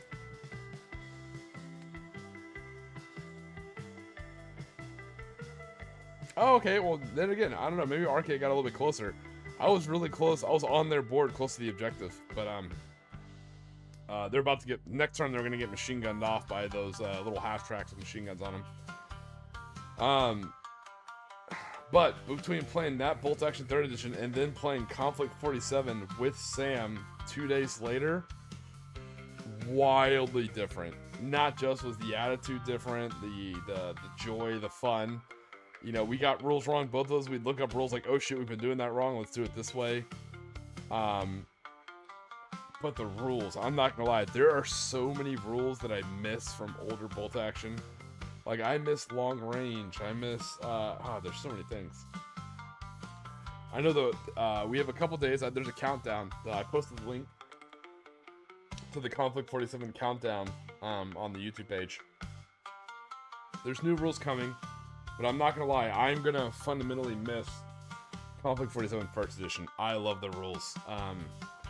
Once I finish unpacking these orcs, I'll talk about the second game. I'll talk about the Battle of Tijuana in 1947. That was an absolute blast between Sam and I.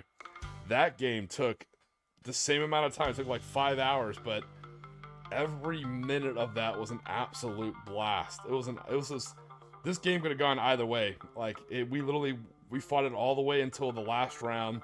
We rolled for a 7th round. We were pretty tired by that point, because again, we'd already played another game that weekend. And we took a look at everything. We literally said, like, hey, we would just be trading dice. I was ahead by like 2 dice, and we looked it out. We're like, with shooting and moving, no matter, because the mission we played, which, spoiler alert, I sent him a picture of the map that I was going to build ahead of time. And we picked the mission ahead of time, so he knew all the rules ahead of time. Weird concept, right? So... It was just basically seek and destroy. It was just, you know, you bring your models on as you pull dice. You know, infiltrators start on the board, but you bring your models on. You know, no restrictions, no unit restrictions, and whoever has the most enemy dice wins, right? So I think I ended up winning like 5-3, but it sounds bigger than it was. It was pretty close. That thing could have gone either way. I made some bad calls. I could have played way better, and I'll talk about some of the bad tactical calls I made. One of my favorite was I had a 3-person veteran officer team on the rooftop of the building with assault rifles, and I bonsai'd an infantry squad. I don't know why. I forgot they could stand and shoot, so they had like 2 light machine guns and some. Yeah, it got bad. I got wiped. That was a terrible call on my part, but it was still fun. Yeah, that game was insanely more fun than the Berlin game. I'll let Arcade talk some more about the Soviet side if he wants. That Berlin game was interesting, to say the least.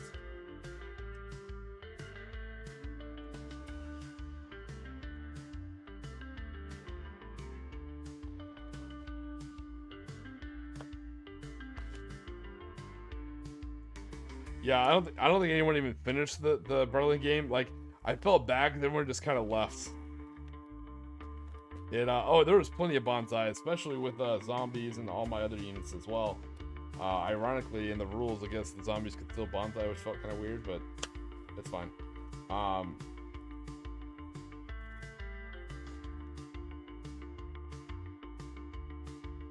But But yeah, the Berlin game, like after, you know, we give it a few extra minutes and we're like, all right, I guess it's dice down. We're like, oh, look, Germans are still there.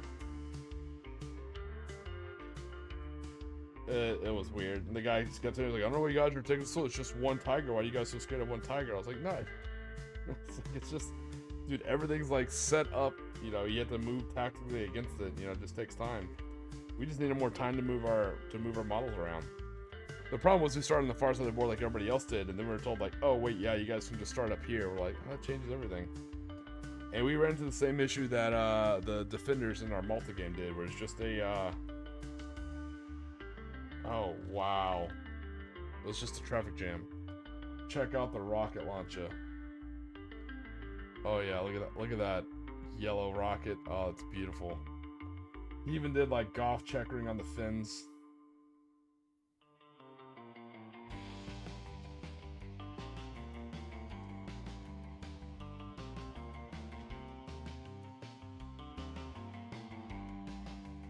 Oh yeah, this thing looks amazing, man.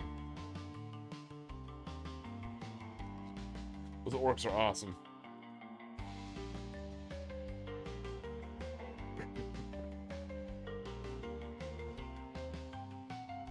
Okay, one flank had a Panther 5, a Panther 4, a Stug, and a medium AT gun. On the other, we had a Puma, a Tiger, a medium AT gun, a Beerling. I don't know what the fuck a Beerling is. No infantry on the other. Soviet. And only one other Soviet. I thought he had another guy with him. I thought those were your main Soviet guys. Oh no.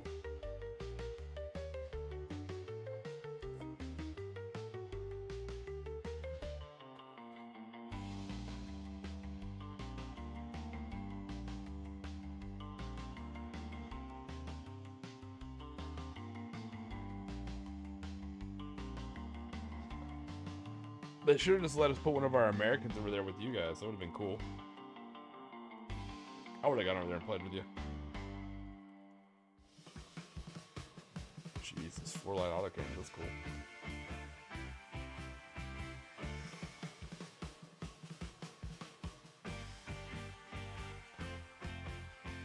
Yeah, so their German player, he was an older guy. For what I can tell, he's actually a good player. Like, he's got a good tactical mindset. Definitely a veteran.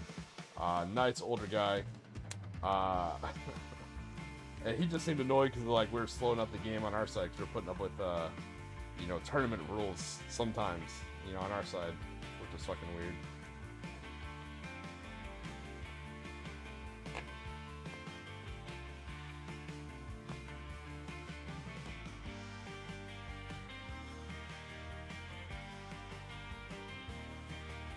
Oh yeah, and he brought KV2s. Yeah, I think when their KV2s got popped like super early on, it was just, yeah, and they had no cover. I'm telling you, absolutely no cover. Just full open road in every German gun and heavy tank they had, and the whole, like, you saw the tank they had. Everything pointed there, waiting for them to move. So it was just literally a, not to make light of it, it was just a turkey shoot for Arke and his guys. I felt so bad. He drove all the way down just for a turkey shoot.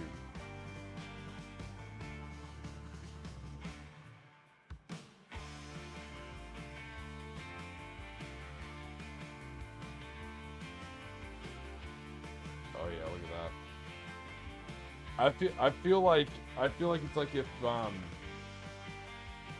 feel like if someone put on like an Iwo Jima event, right? And they're like, hey, Tiki, you play IJA, why don't you come? You know, we'd love to have you at this game. And be like, oh yeah, of course. Like, hey, let me bring all my models. And I get there and like, hey, yeah, whatever models you have, like, we know you sent you a list, but don't bring in the tanks. Just bring infantry. I'm like, okay. I'm like, hey, all your infantry are just bamboo spear fighters. Like, they're all inexperienced. I'm like, what? Why? Like, it's just event. Oh, you need to just charge us. I'm like, what? Like, yeah, just, and it basically, that's what it felt like it would be. It's just like, hey, just show up and just be, you know, cannon fodder for us to shoot at and roll dice against. Like, this is only gonna be fun on one side, you know?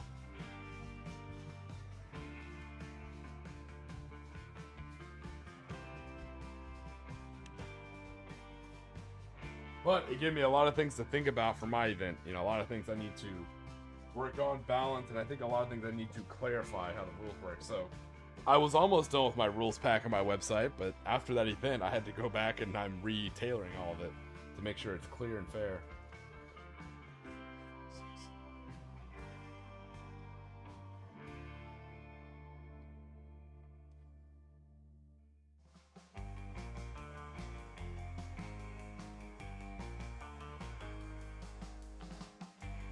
Squick or Sean, am I crazy or did you send me 11 orcs?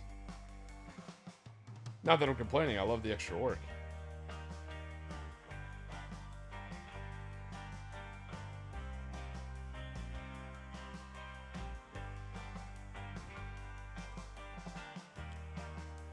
Oh yeah, you did. Hey, thanks. Thanks for the extra orc.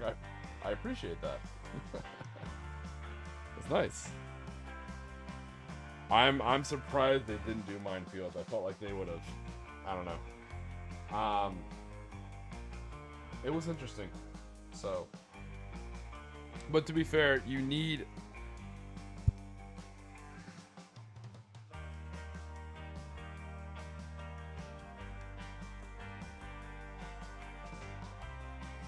So I feel like it's kind of silly to say, but I oh no issues. I just think you sent me 11 orcs. I thought you were keeping the extra bits for yourself. I appreciate it. I love it. Everything's perfect. I was just expecting 10 guys and you sent me 11, which I'm super appreciative of. I was just saying thank you for the 11th orc. I wasn't sure if that was on purpose or not, but thank you.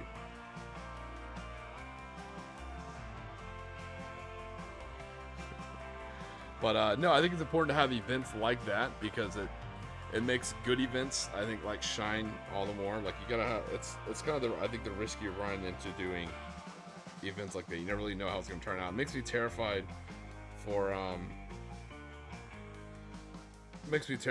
like my event. Like I worry it won't go well, you know. So now you could build 11. That's what it did. No, you're not wrong. Yeah, those that old box of boys from like 2018 or 19, whatever it is. That's such a good one. One great Schween. Yes, all contents were in the box. The Backy, the fertility idol, and all 11 orcs. I appreciate it. No, I think when you run an event like that, you run the risk of like what your intentions were, and I get it. A Battle of Berlin should be kind of like Normandy, you know, where the odds are kind of against you, you know? And I'm okay with that. I'm okay with a hard game, but now I just need to know that, you know, I need to better discuss, you know, what's going to be happening. So I likely will probably end up making a Discord solely for the event. Clash of the Caribbean, so everybody can talk everything out.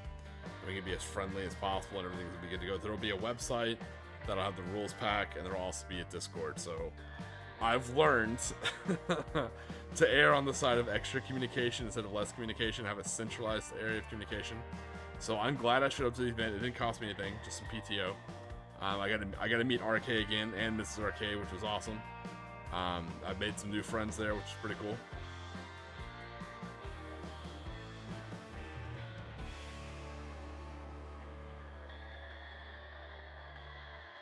I made buddies there, which is kind of cool. I got to throw some dice, which is nice. And there was prize support, and it was free. And I learned a lot. I said I came away. I think I came away a better bolt action player, and hopefully a better bolt action event. TO, we'll see. So overall, it was a good learning experience for me, and it was worth the price of admission, which is free, and just taking some PTO. RK, I feel bad for. I know you drove down for, so oof. Hey, I'm glad you liked the story, man. Hopefully it wasn't too ranty.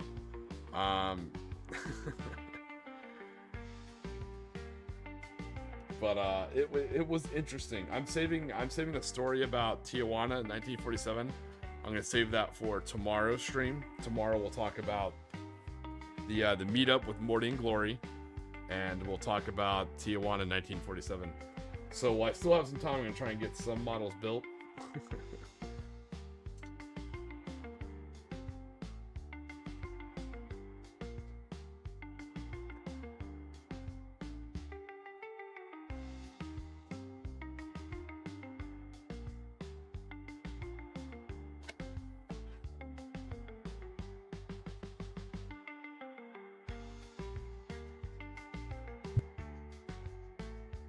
So I'm not trying to be like not trying to like stretch out my content for views or anything like that. It's just I got a lot of stories to tell. A lot of stuff happened in between last stream and this one. Yeah, this was a swag stream. It really was. I I can't help the generosity of friends with the channel. They went above and beyond. Someone sent me a super awesome shirt, which is awesome. I love that shirt. I can't wait to wear it all the time. That shirt is awesome. And then, of course, Squig and Sean being extremely generous and painting me 11 orcs at his mastercraft level. I mean, these things are absolutely beautiful. I fucking love them. They're amazing.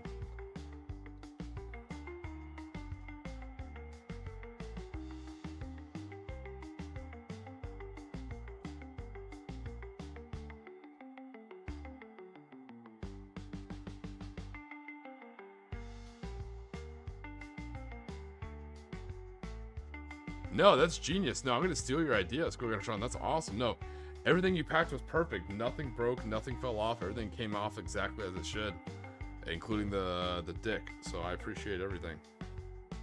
I'll be smoking that tobacco tomorrow, which is gonna be nice. So we're gonna be using Wargame Atlantic's World War I Russians to build my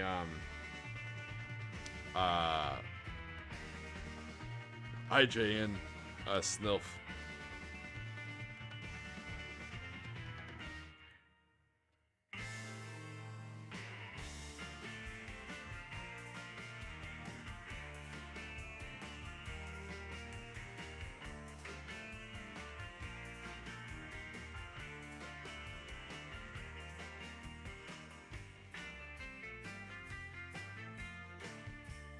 So, with that being said, and you guys should know me well enough by now, no need to stroke my already probably massive ego or anything like that. Feel free to be honest, with me.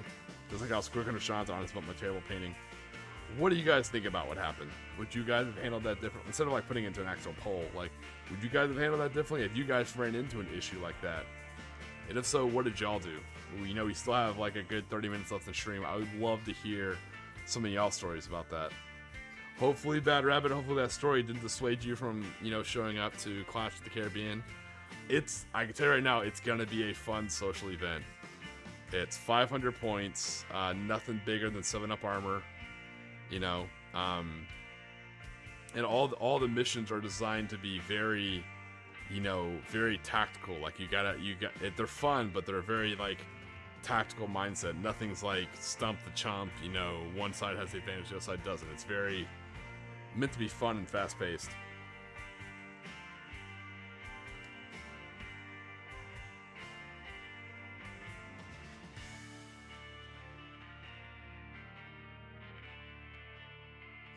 I can't wait to see your stomp, man. That thing's gonna look awesome.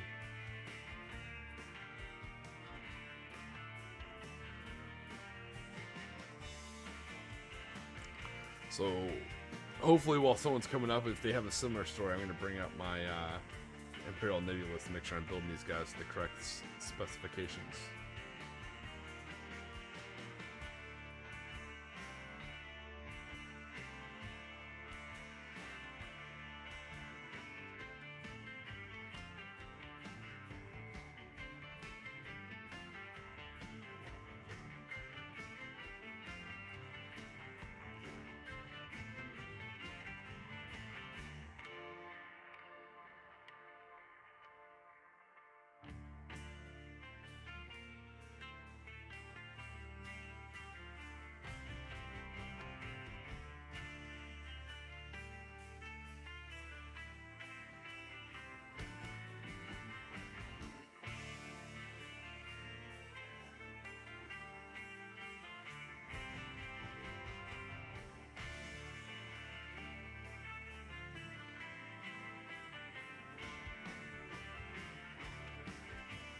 Alright, let's see what we got going on here. Hard to say. Usually I'm a very non-confrontational person, but if someone picks at the right air tinting, I'm wishing my teeth through a massive beard. Okay, cool. I feel a little bit better. Alright. What else we got better? No, sir. You missed what I thought earlier. I would have said something earlier than you, but hell, man, I'm barely following the book of rules anyways. Cap Slammer and TSU. Oh, dude, Cap Slammer is so cool. I love Captain. I love Slamming Samuels. He's awesome.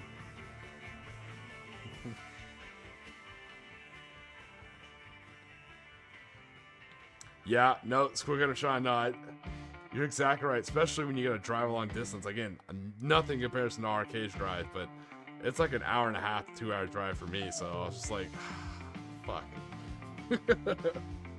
I think as soon as we started hitting like infinitely tall wrecks, and it's like, well, some people do true line of sight. I'm like, oh, sweet Jesus. What's funny is I made another friend called Sam, who I later played a game of Conflict 47 with. And me and him talked about it afterwards, like, dude, what the fuck? I was like, yeah, that was rough. But as soon as he said that, like, the look me and this guy shared, we both looked at each other like, ah, okay, all right, I got you. But and again, not to pile on that guy. If he was here, I'd be saying the exact same shit, you know. And I said the same thing to him to his face. I'm not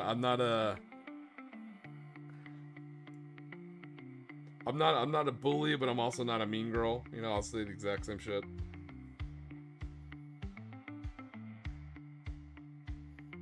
Oh, God.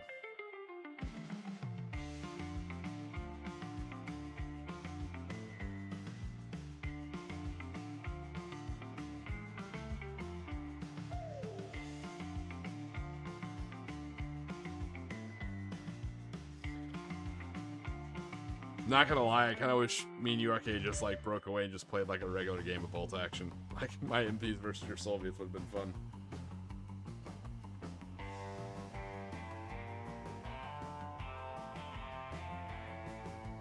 Oof. The scale's a bit off.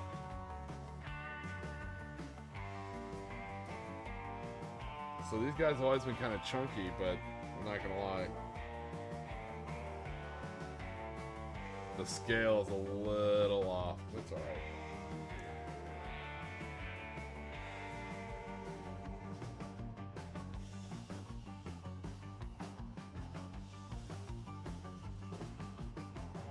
Let me check my PTO bank. No, you've driven down here too many times. Okay, next time let me drive up to you. I will, I said, wife has family up near that area, so, let me drive up there. Oh, Square and Sean, real talk. If you end up getting MG over here for an event, I'd like to paint something for it to give away or something like that. 100%. Yeah, I think Jay Medic was more on that than me. He was definitely bending his ear more about doing a Thanatos event here at Warpfire, which would be cool.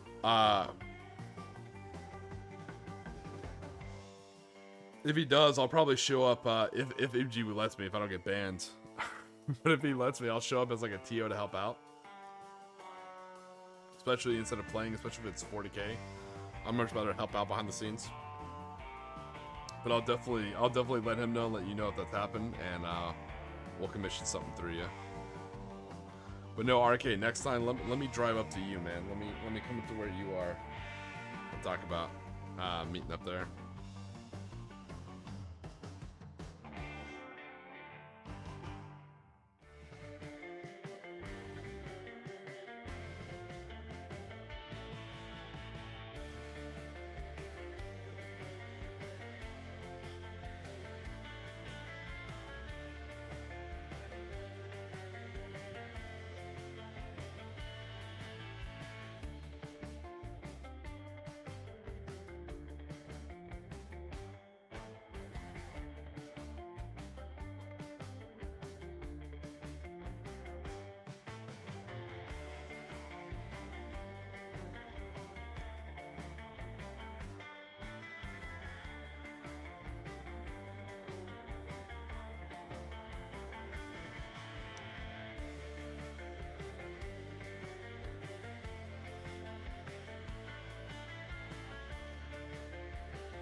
Alright, here is a sword for working on Imperial Japanese Naval Landing Officer. A lot of them didn't have katanas, a lot of them were using actual Navy sabers. That's kind of what this Russian officer designed.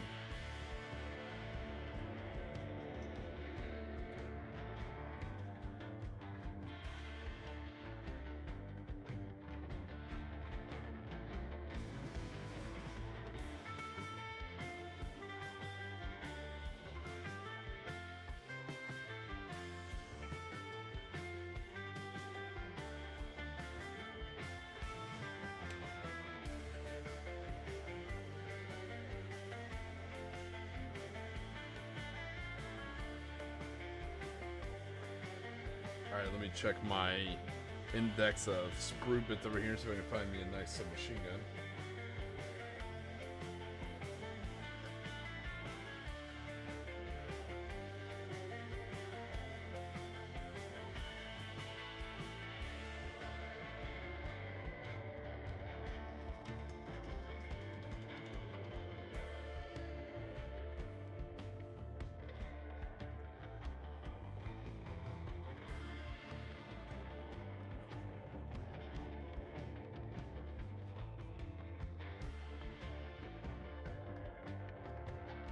Nice, and I do have one.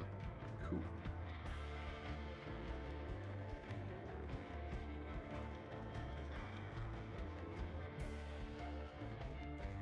So one thing I do like collecting bits of our boxes of Wargame Atlantic stuff because you get a lot of mix and match of parts. So it doesn't always look good on a lot of armies, but particularly with the Imperial Japanese Navy, with them using a lot of foreign military weapons, ends up being all right.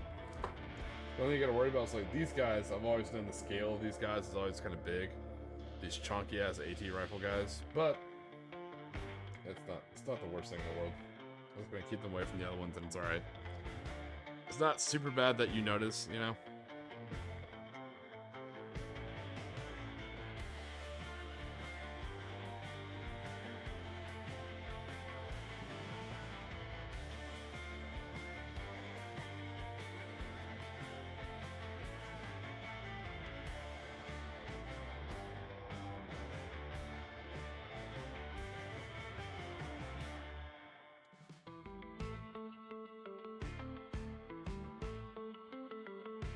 But let me know what you guys think about the story. Hopefully it wasn't I don't think this good as it's no NG getting threatened with a crossbow level of story, but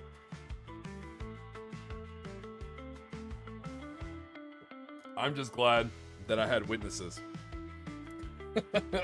I'm glad I had RK there, Mrs. RK, I had Sam, I had a few other people.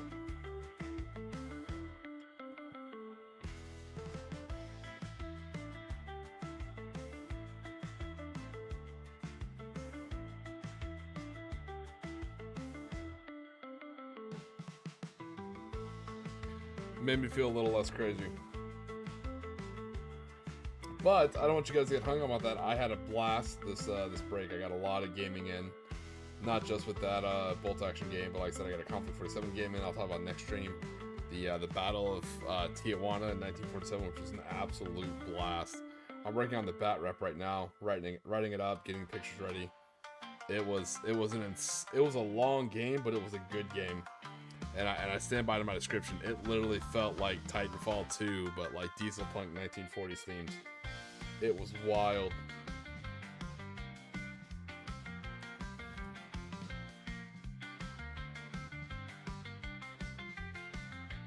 It had everything you wanted. It had like jump walkers and jump infantry, like jetpacking around the map. It had zombies running down like deserted, you know, Mexican streets.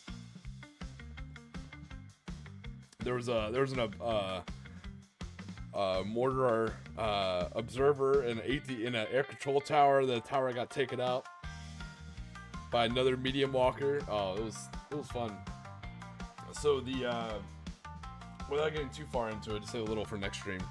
The Goo Goo Muck, my medium locust walker for the Imperial Japanese, which is the biggest walker they have. They're not like the Soviets, who have big old walkers. Looking at you, RK. I know you're Soviet guys that have all sorts of cool shit.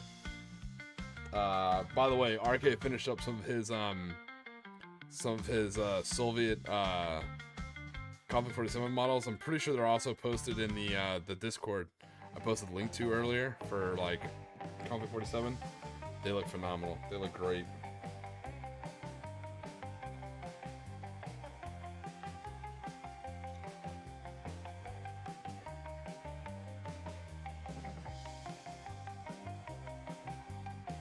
They look good. But the Goo Goo Muck, I paid the points to take a medium AT gun on top instead of the rockets. So he had a medium AT gun, and he had two light autocannons and two fists. Yeah, he mostly sat in the back.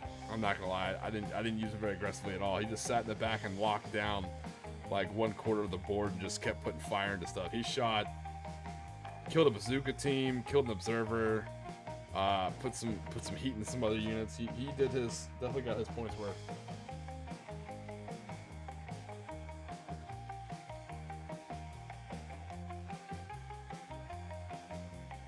It's funny, I took it wasn't a tactical list, like it wasn't my first choice of list. I tried to fit in all the models that I had painted, like all the different types of models, so I kind of displayed them on the tabletop, you know? That's why I had zombies, I had battle frame, exosuit, AT teams, anti-tank teams. I had the light walker scorpion, which I use all the time. I had the medium walker, which I'd never used before. So I was using a lot of like Rift Tech I'd never used before just to kind of get it on the tabletop. I haven't built or painted my Ghost Attack Squad yet, otherwise I would have used them.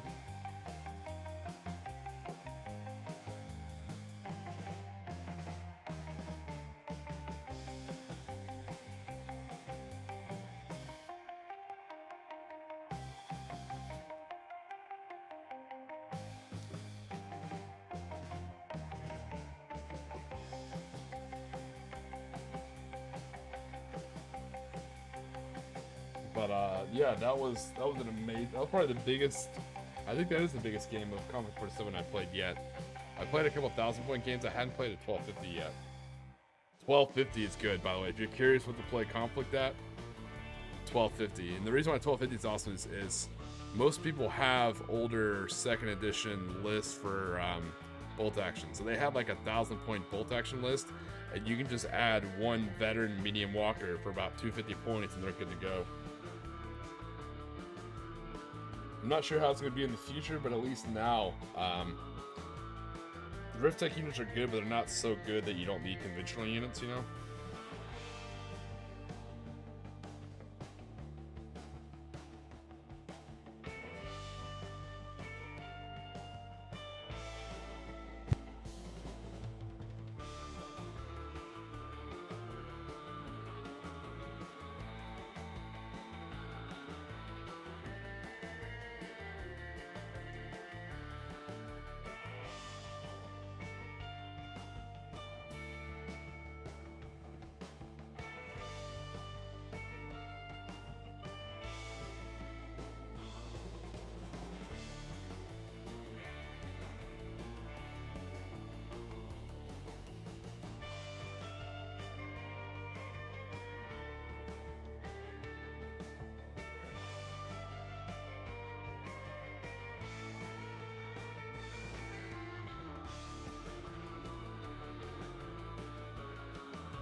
But I did post earlier in the stream, you can scroll up and check it out, I did post a link to a new Discord that was made.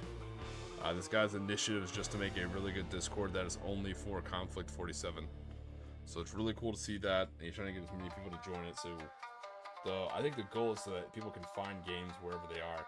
So I think that's the big problem we're running into, is people will get Conflict 47 and there's no one to play with. So that's what this guy's going for, so... I'm also in there in case you guys want to chat with me in Discord where you're not sure where I am or you don't want to message me personally, which you can. I have no problem with that. But I'm also active in that Discord as well.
Alright, just trying to get this officer built.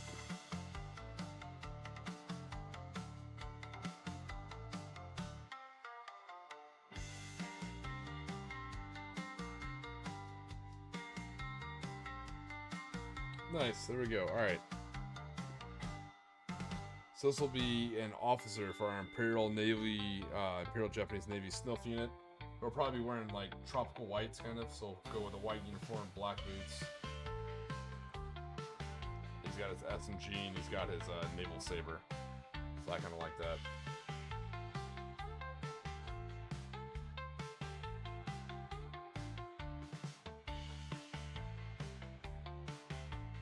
Alright, so technically we did build a model on stream. Sorry, this ended up mostly being like a swag show off and a storytelling. But at the same point in time, people are really nice to send me stuff, and I just want to share it with you guys. I want to share you this office with people send me how much I appreciate it. The shirt was cool. I love the shirt. The models are absolutely phenomenal. And I wanted to catch you guys up on the Battle of Berlin. I am available in Discord. You want to hear more stories about it? I will tell you more about it, and so will RK. You know, we were both there. It was interesting, but it's also a fun experience. It kind of binded a lot of people together. The best part I want to say is the looks me and RK kept giving each other, like across the battlefield. I would hear some bullshit happen on his side and give him a look, you know. It's like that, like head shrug, you know, where you kind of put your head off to the side and like this shit. We just kept looking at each other like, holy shit, what did we get ourselves into? So.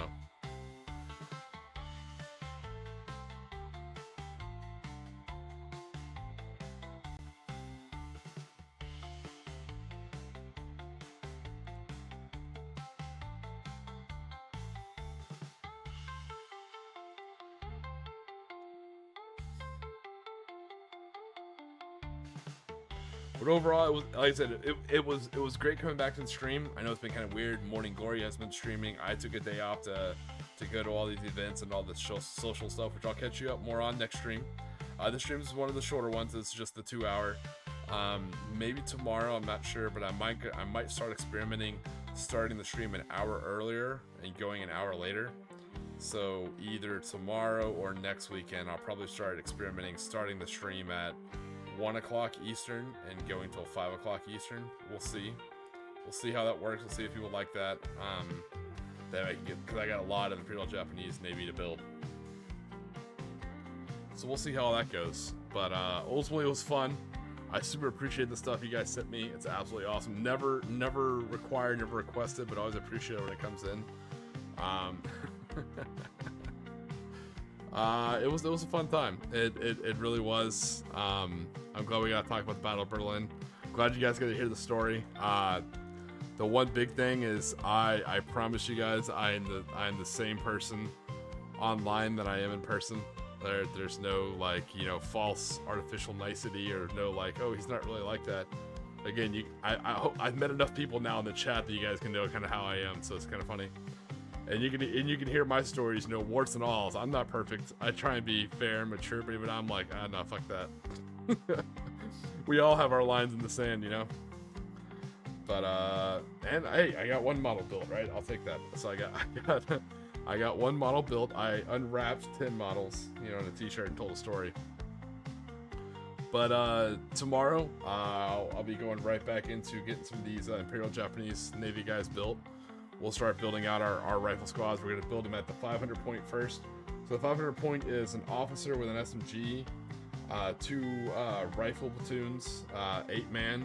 I want to say NCOs with SMGs, 1 anti-tank rifle team, and 2 commies. So we'll build the 500 point army first, then we'll scale it up to 750, then 1,000, then 1,250. That's generally how I do my bolt action stuff. So if you guys are a fan of that, you definitely swing by tomorrow. I'll still be here, and I'll also be telling stories while I build this time about the meetup and the drink up with Morty and Glory and a bunch of other local Florida guys. And we'll be talking about the awesome Conflict 47 game I played, 1250 points, and the Battle of Tijuana. That's going to be a lot of fun. So if you guys are headed off to sleep like I am, I hope you definitely get the sleep you deserve. I hope you sleep well, you know. For those of you guys who are headed into work, I hope it's a great day at work. You know, I know Matthew's killing it at the gym, man. I hope you got your pumps in. Hope you had a good workout in. And as always, I hope you guys stay safe, stay hydrated, and don't forget to relax today, because you're on Tiki time. Shipwrecked soldiers on Moto sand, type 38 rifles in hand, cooler gals with summer smiles, no war drums, just beach for miles. Ghost park by Tiki lights, shadows dance in tropic nights, sand beneath where boots once stood, paradise ain't so misunderstood. Lost in waves and hula tunes, tiki drinks and months of moons, forgot the fight in distant lands, just surf and play with tired hands.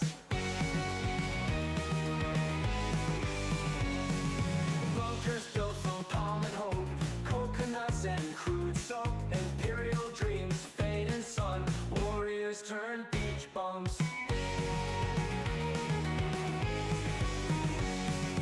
Shrine to ocean gods we raise, praying for forgotten days, sake in the campfire glow, life's a surfboard